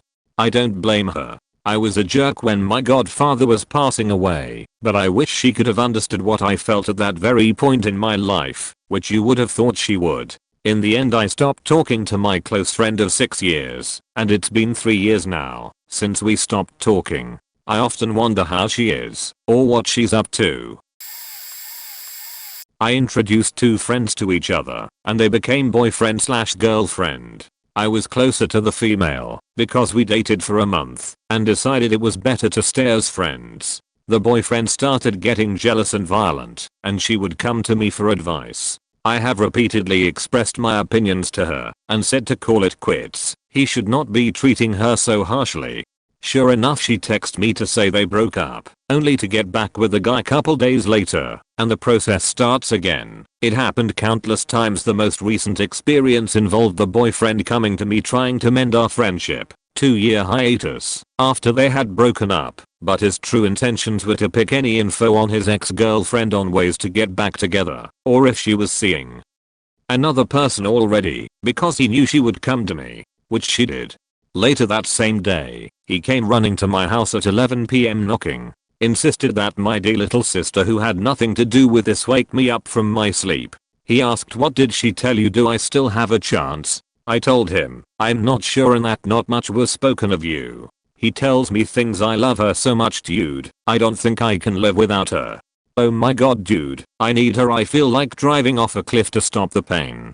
I tell him I'm tired and need to go to sleep and he leaves. I felt that I was submerged into a situation that was not mine to worry about, and I've already tried to show the girlfriend how the relationship was no bueno, but she failed to truly get away from the relationship. So I've stopped communication to both, because I do need to submerge myself in this repeating cycle that is their relationship. TLDR, got two friends together, became a nightmare, and don't talk to them anymore. Two of them. We grew up together in the same church, and because close friends, we were best friends for 10 plus years. In 8th grade this girl that I dated for a week started to like him and left me for him. It was shitty, but they broke up a month or so later, and we became friends again, because we decided that some beach wasn't worth tossing a friendship away for. In high school, 4 years later, he dates a girl, and she starts to like me because her and I were always at parties together, and we got a chance to socialize a lot. She breaks up with him hoping to get with me. I had zero interest. That put another rift in our friendship. Wait a little while, make up, etc. Then we slowly drift apart. Nothing malicious, just got busy with college and work and whatnot. I still consider him a friend. I come out to my car one morning and it's covered in ketchup, mustard, and salami. Luckily I caught it and washed it off in time before the acids ate away my paint. I'm pissed and wonder if it was just a random vandal doing shit. I get a message a week later from someone not in my buddy list telling me it was my former friend because he got drunk one night and still bitter about the girl I stole from him years before. Just pissed out of nowhere. This person told me he drunkenly called them while he was doing it. I figured out it was this girl that I had stolen from him, and she wanted me to know because she had a few unique writing things she'd interject in her typing. The second when he tried to have sex with me at a party after 4 years of completely straight bro-ish friendship.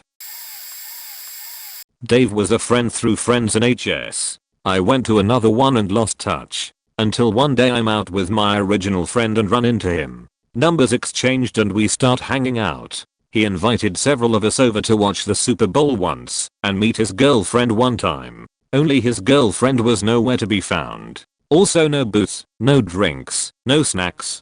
Just sitting in his parents' posh Georgetown basement while his girlfriend stayed upstairs like Rapunzel never to be seen. That was, and still remains, the worst party I've ever been to, if you want to call it that. Dave and I got closer. Bonded over music and such. I met his girlfriend, but once and she was a complete sweetheart. We eventually broke up. He was a mess. Losing weight, hitting the gym, and calling me at various times at work to verbally abuse me. Unfortunately I forgive unconditionally, and conditions are a matter of proper amends and self-respect. Anyways, more shit went down.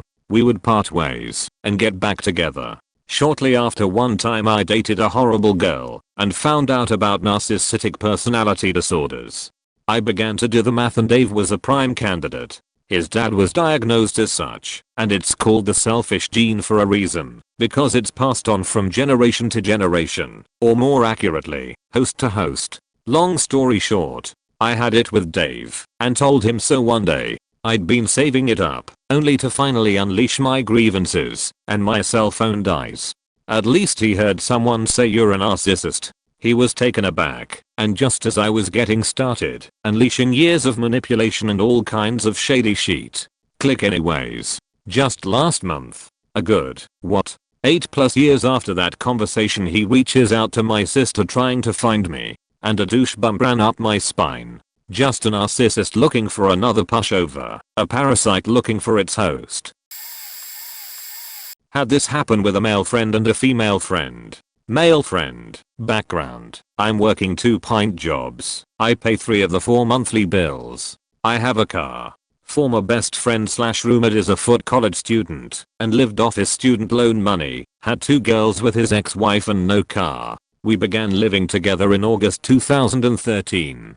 From the beginning he didn't carry his weight, but since we were friends and not in a relationship, I didn't nag him about it.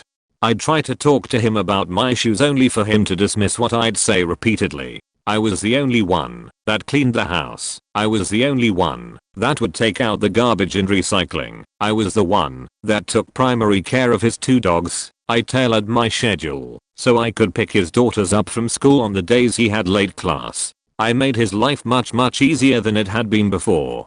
July 30th, 2015, I come home after working both my jobs, meaning I'd had about a 10-hour day, while he'd been drinking all afternoon and watching YouTube or playing Xbox. I just want to watch Sherlock and go to bed, but he keeps talking to me, complaining about how I'm not fun anymore. We begin talking about some things and he doesn't agree with me. He becomes belligerent.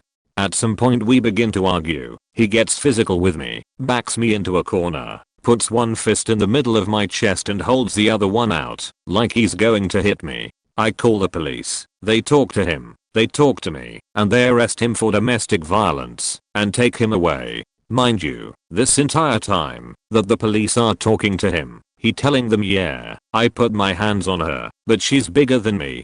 Female friend begins dating the guy that she ends up marrying and just drops all her friends. She just disappeared in 2007. The next time I hear from her is a friend's request on FB. 15 days later I move out and haven't seen him since. I'm better off without him.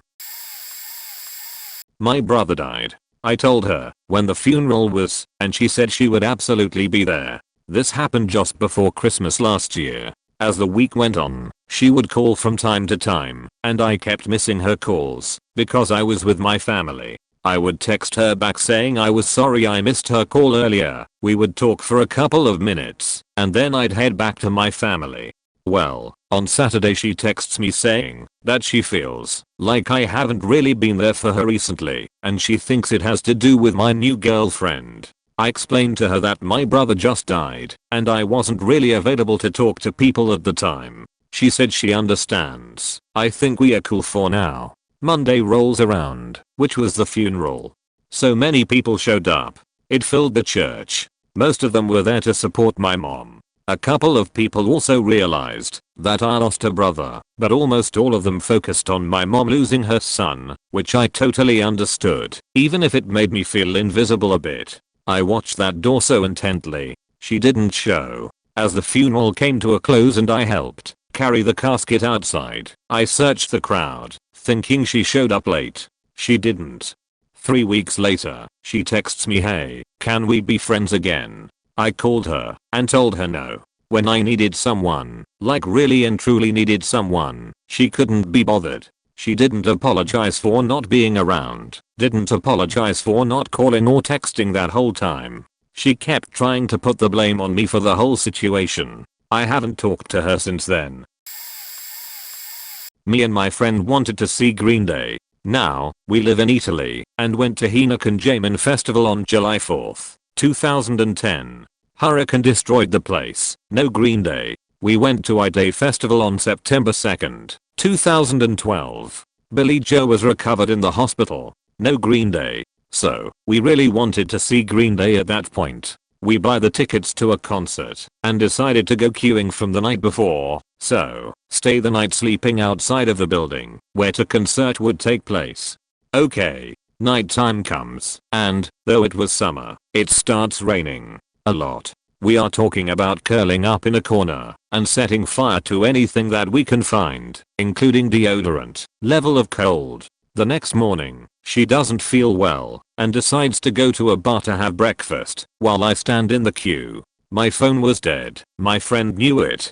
1 hour later, and still she hasn't shown up. I go to the bar she went to because I'm feeling dizzy and need sugar. Remember that we spent the night under the rain. My clothes were still soaked in water and I hadn't eaten in almost a day, but I'm feeling pretty okay because I have a strong body or whatever. There I meet a girl we talked to the night before, who tells me my friend has sold the ticket, left, went back to our town.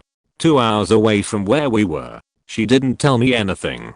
She had the money we were supposed to use to pay the cab because we would sleep at a friend's place. I didn't have a cell phone and had no way to contact any friend I knew was going to be at the concert, nor my family. She had my computer and some of my personal stuff at her home and didn't answer the phone for days after the event.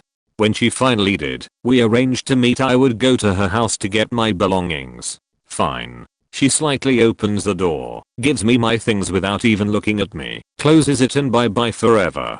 Keep in mind that before that we had been on and off friends for 3 years, and in the year before the concert we had gotten really close. Glad I'm not her friend anymore. What she did really made me understand that she didn't care about me, she just wanted someone to talk to, so she was not lonely. I had a friend that played a lot of video games with me, but our group mostly played League of Legends. Over the year and a half that she played it with me, I started to see her change. She got more hostile, yelled over nothing, even kicked someone out of our group because of a silly situation, which involved her not getting enough stacks on Devourer, even though she wasn't the jungler.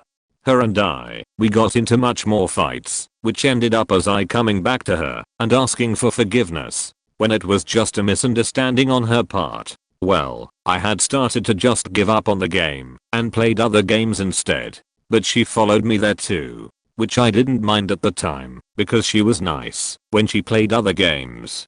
Well, we met this kid and we added him to a Skype call hoping to make new friends. A day after this, he tell us that he was dealing with depression and was going to kill himself, though his stories didn't add up and made us believe that he was just trying to seek attention. But my thought was that my mother always told me to give people the benefit of the doubt and handle the situation like if it was real.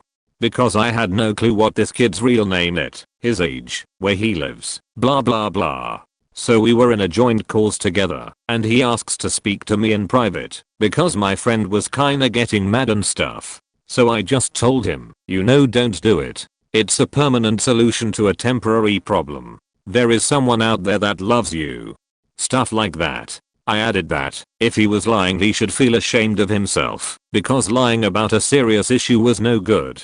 We got back in call and my friend just starts flaming at me. How could you do that? You're giving him what he wanted. You're the worst person ever. I hate you. You saved this little kid and not me. You were never my friend. At this point I had no clue what she was talking about. She didn't even know what I actually said to him. But she had already blocked me, deleted my contact and various other things. I started to break down. I didn't even know what I did, to be honest. But a couple days after the incident I realized that I didn't need her anymore. I was so worried that the friends I had that connected to her were just going to disappear. And I was a little afraid of her also. It was kinda a relief to have that off my shoulders. Because she was toxic. And I didn't need that in my life. About 4 months later I've made great new friends, and I do still miss all the good times we had together, but I'm glad I got that poison out of my life. TLDR had a friend that was too obsessed with video games, and it changed how she acts. Had a fight, and broke connections with her. Things are going good now. My former best friend was in a horribly abusive relationship. She stayed him though, and I'd always be there for her when she needed a shoulder to cry on. Well, one night she calls me absolutely terrified. Her boyfriend had come home drunk and fired a gun at her head while she and their 3-year-old daughter napped on the couch. The bullet went through the pillow, missing her head by mere inches, her daughter's head by a foot. That was it. She wanted out. She called me, and I told her to get their stuff and come over. Stay as long as you need. I was still living my dad, and we didn't have a guest room, so for a week her daughter, my daughter and myself all slept in my bed. It was crowded and miserable, but no way would I leave her, no place to go. Her boyfriend called her every day, but she never answered until a week later. Of course he apologized.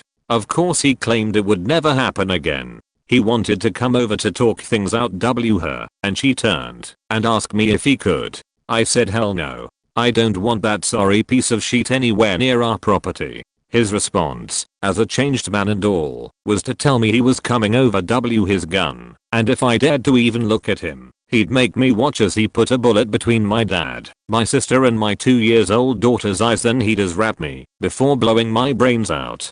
What a nice guy. I ran and told my dad what he had said, and he got his gun and we waited. Of course he never showed up. The next day my bestie gathered up all of her and her daughter's belongings and they went back home to him. I was furious that she'd go back to that pathetic excuse of a man, so I never bothered to call her. She called me days later whispering that Danny told her he'd only take her back if she ended her friendship with me, and she agreed to that, but she told me she'd never really do that to me, but we'd have to keep our friendship hidden from him. That was my final straw. I told her no, we were done. That I could not stay friends with someone who's SO.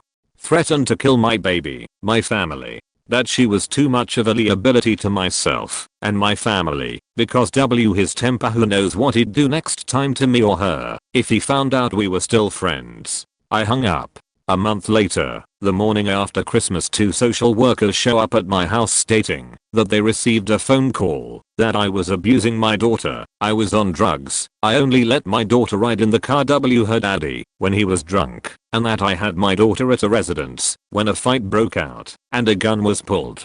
I had to undress my daughter so they could check for bruising. I was shocked, I was hurt, heartbroken that someone could make these types of heartless accusations. My former bestie and Danny had called. How did I know? Because the only allegation made that was true was about the fight. Danny and my daughter's father got into a fist fight when Danny pulled a gun on him. I didn't call on myself, and my daughter's daddy sure as she didn't call. Who does that leave? I told the social workers all of that plus a hell of a lot more.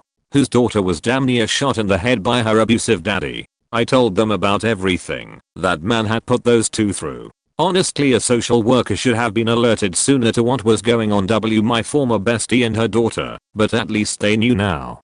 All the allegations on me were marked unfounded, false due to malicious intent. My former friend's case was marked founded, and they had to appear in court, take parenting classes, drug tests, etc. I haven't spoken to her since. She did finally leave him, and years after that he was high/drunk and thought it would be funny to aim a rifle at his head and pull the trigger. He thought it was unloaded. It wasn't.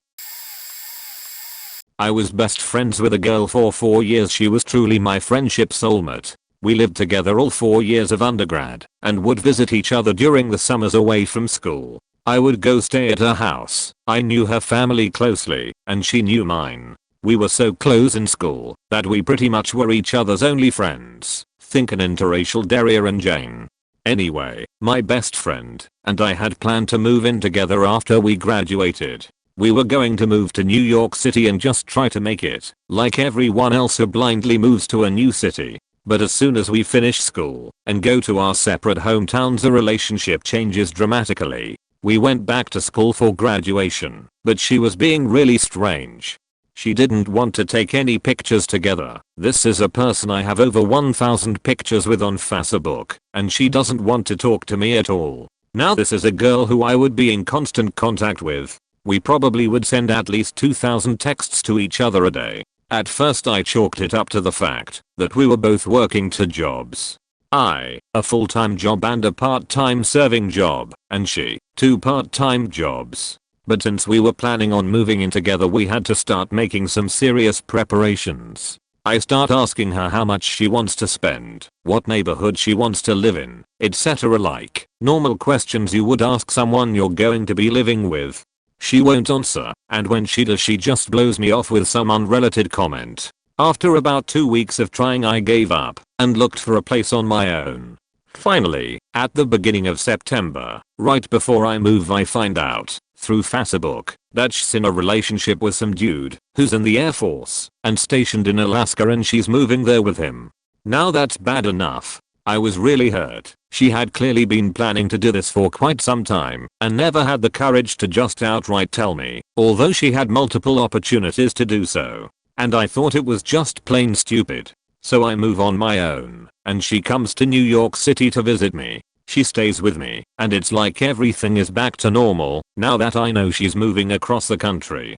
The first night she was in the city, we go to dinner with her aunt and her cousin that live nearby. During dinner was when I knew I couldn't be friends with her anymore. Her aunt asks her what she's gonna do when this dude is done in Alaska. He had about 8 months left with the Air Force, and he was done.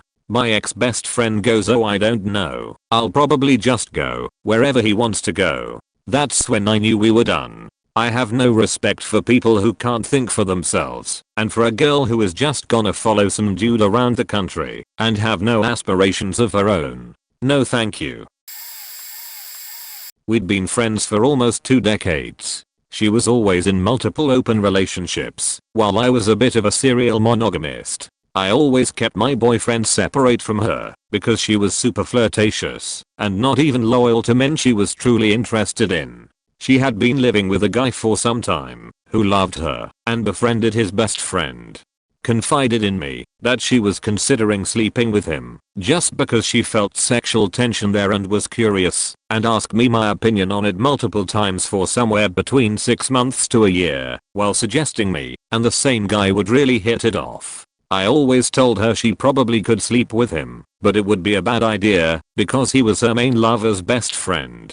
I also made it clear I wasn't interested in being involved with a guy she was interested in doing that with. Several months later, me and the guy do hit it off. I felt she wouldn't respect that I was seeing him and would continue to flirt with him, so I tried to dispel the issue before it had time to come to a head.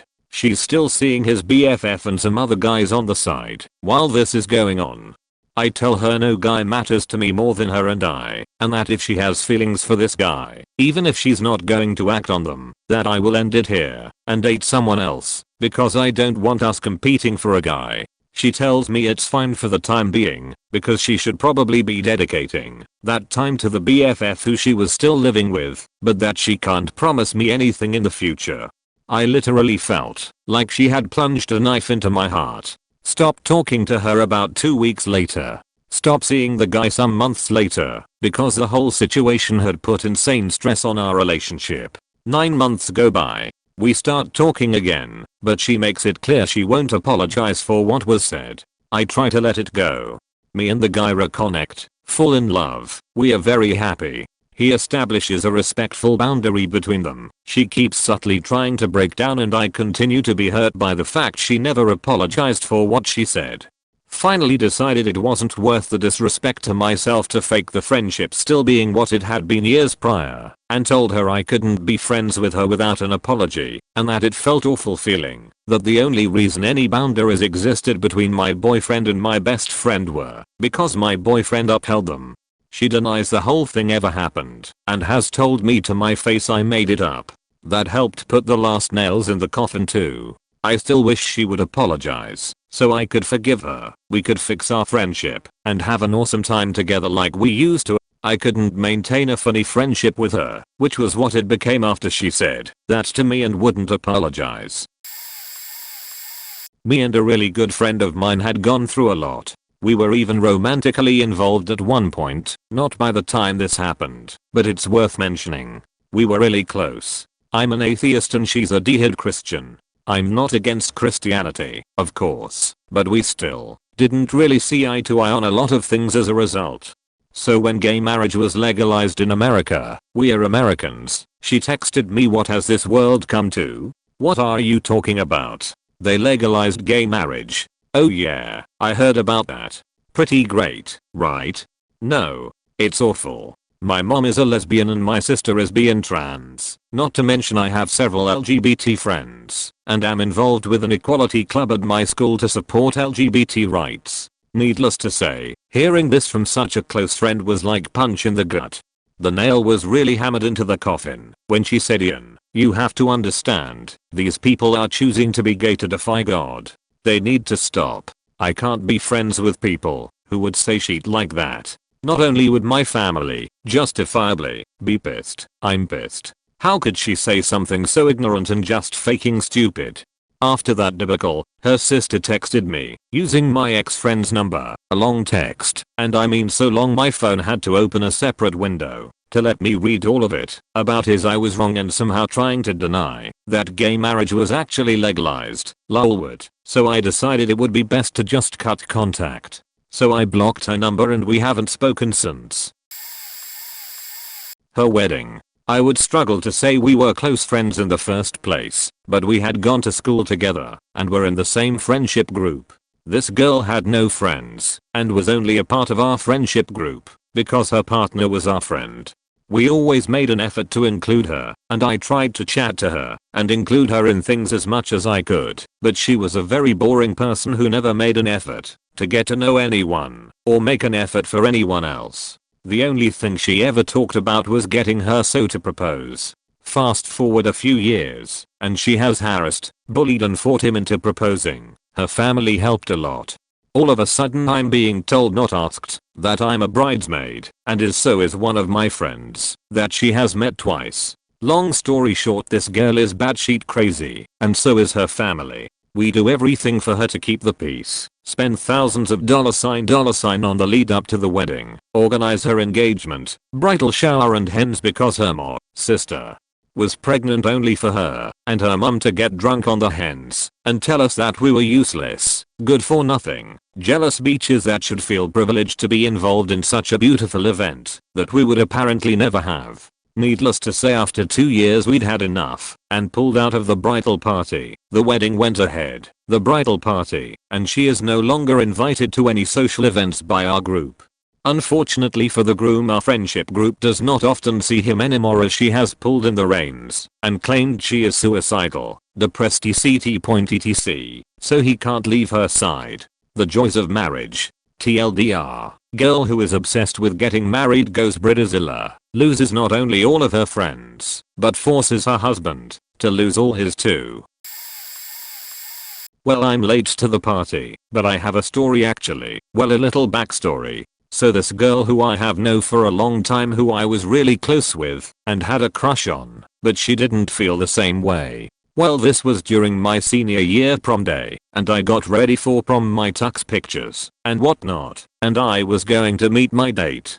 Not the girl I had a crush on, another girl who happened to be a foreign exchange student, and I decided to ask to prom at her host house, but something had come on, so I was going to drive myself to the school so we can take the bus to prom. I don't know why we do this, but we do. Okay, so now I have time before I go to the school. I decide to go to my crush's house cause we were close and I was nervous about prom. So I get to her house, she invites me in, and her little sister is there, and we all start hanging out talking, and she calms me down about prom. I ask her if we could practice my slow dancing because I wasn't very good. After an hour I have to head out. Before I go to school to get on the buses, I head to the bank. From the bank to school, a thought comes into my head, a bad one. I turn the car around and drive back to her house.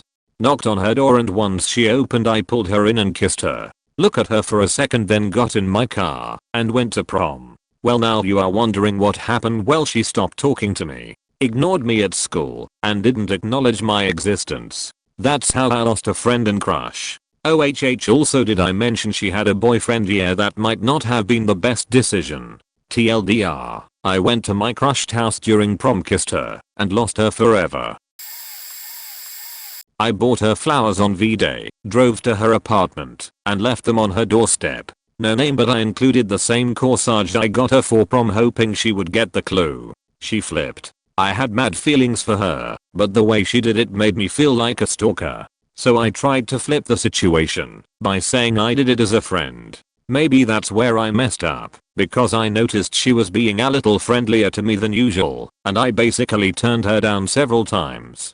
But after years of being just friends I had gotten used to the role, so I stopped reading context clues. She basically told me one day we will work out what our relationship is, but today won't be that day. Since then I've seen her around town a few times. We don't speak unless we both make eye contact, and even then it's no more than a casual hey. I still have the handmade card she gave me randomly one day. I offered to pick her up early from class. I see it basically every morning when I open my sock drawer. It may be toxic to keep it, but to this day it was the most thoughtful and sweetest thing anyone has ever given me. She liked me so much that she wrote how she wanted me to be the godfather of her kids someday, but the way it read and the way it was presented made me feel like there was some other meaning there. I honestly don't think that relationship is in the slightest bit salvageable, and not sure if I should even try at this point. I had one best friend from 2nd grade up until we were about 20. I was living in my own and going through a rough breakup, she was there for me, and we started experimenting and recreationally using harder drugs, meth, heroin, smoking pills. I had introduced her inadvertently to a heroin addict who was a runner for my boyfriend at the time. He was relentless in his advances towards her, nothing creepy or uncalled for at the time. She eventually became infatuated and fell in love with him. She was a virgin and fell head over heels for him. Unfortunately for her, I quickly pulled myself out of the funk I was in, cleaned up and moved on. She however did not. Even with her and my family trying to help, she couldn't escape his grips. He was emotionally and physically abusive. He had shot her up and made her overdose several times. When she finally asked me to come pick her up from his house, where she was living, he showed up and tried to fight me, a female, and basically told me he would kill me if I didn't leave his property that was owned by his grandparents. I begged her to follow through and leave with me, but she ended up staying. I cut off ties with he that day. We've spoken briefly a few times since then. I'd love to have her back in my life, but that just doesn't seem likely. I now live in a different country and miss her, and hope she is well and thriving. None of the names here used are real names. Was playing an MMORPG. I had a friend, let's call him Aurat. I've never met Aurat. He was a close friend, a guy that was always fond of me and cuddly, was leading the event/raid. I was happy to join him, since I wanted a few items. After everyone died twice, I told them that maybe they should wait until everybody is ready before starting the fight. A guy, calling him Raven, started harassing me and belittling me just because I wasn't doing enough damage, pulling enough numbers, etc. In reality it was just because I wasn't ready both times and people kept attacking before I was ready, but Raven didn't let up. A second person joined in, calling them Cat. Funny enough, I was going to hand them an item I had won right before they started abusing me, but I gave it to somebody else instead. The whole time I kept begging Aurat, in private chat, to remove both of them from the group. It would have been a small sliver of justice. Aurat claimed he didn't want to get into the argument. It's like, no, I'm not asking you to argue on my behalf. Just get these people out of my sight so I don't have to ever see them again. At this point I was in tears and was feeling so depressed that it was hard for me to play the game. Arms felt like lead. At the last boss, I was such a mess that I just sat there and stared at the keyboard. Aurat never did remove them from the group. Cat and Raven continued their antics even after the raid was over. I removed Aurat, though, from the game, from Facebook, from Skype, everywhere I had him as a friend. Messaged him, you just lost a good friend that would do anything for you. Apparently you weren't willing to return one simple favor. Hope you're proud of yourself. Haven't spoken to him since. Haven't actually felt truly happy since that incident happened. I guess because it's close to heartbreak. I'm one of the very few women that do open motorcycle track days. It's a very small industry, and given the level of testosterone and natural competitiveness, gossip can get ugly. It's the worst among the women. However, I brought in a friend who street rode, but really wanted to track ride. As a former amateur road racer, I encouraged her to try an open track day to better her skills in a safe environment. She was scared shitless, but did it, and slowly got faster. After a long break of not riding due to an illness that nearly killed me, I decided to pick it up again after a long disability. My old friends were thrilled to see me slowly get back up to speed and encouraged me and gave me help I needed in loading my bike, breaking old bad habits, etc. She thus spread a rumor that I falsified a sexual harassment charge to get an instructor fired. He got fired all on his very own. She told me the owner of one track day provider hated me and never wanted me to appear at his track days again, but he'd never admit it because he was too nice. For a year I was treated very rudely by a certain group and had no idea what I had done. So, I simply went to a different track day provider and gave them my money to do track days. The truth finally came out. Her words, I wanted to do anything to have you not show up at the track. I hated that men looked at you, that you were faster than me, a blind person would have been faster than her, and that you are slim. I was not a hog like her, and didn't eat entire large pizzas and a 2-liter Dr. Pepper in one sitting, and took care of myself. So, despite getting this friend into a hobby that turned into a huge passion for her that she loved, helping her prep her bike, she hated my presence at the track that much and was so jealous, we were both in our early 30s, that she went to that level of malice and slander to keep me away from the track. Backstory: friend of mine was a fairly large hamplaner who slept around a lot, did drugs, etc. She had 2 kids from 2 different guys. Forgot why we hung out. Anyways, was dating a guy at the time who turned out to be really weird. I ended up getting accidentally pregnant. Pretty sure he did something to the protection on purpose and was trying to trap me into being stuck. I noped, asked for half the money for an abortion. No way I was ready or willing. He didn't want to, but did it anyways. About a month later, ex comes by my house asking for the money back so he can fly out to visit his ex in Canada. What the fuck? He had a kid with her that he never saw to begin with. Her family moved her away from him. Whatever. Q to a few months later, friend starts telling me about this guy she met in California, talks to him every day, and how he's great and loves her kid. Cool. Happy for you. So I'm at work, standing on a step stool, and my friend comes in with her boyfriend. It's my ex. I turn around, and she has this nasty smirk on her face and starts bragging how they have been talking on MSN chat, and how he only used me to get to her, and he always liked her in high school, 5 years ago.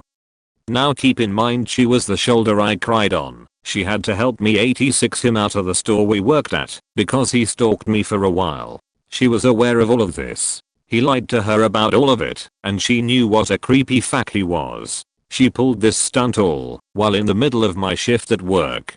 Turns out, he had flown to his ex in Canada, got her knocked up again, her family kicked his ass out again, and he went to live in California mooching off friends until he recontacted my friend, probably looking for me, and she and him hooked up. She got really bagged out, started doing meth, got a job at Walmart. She looked strung out.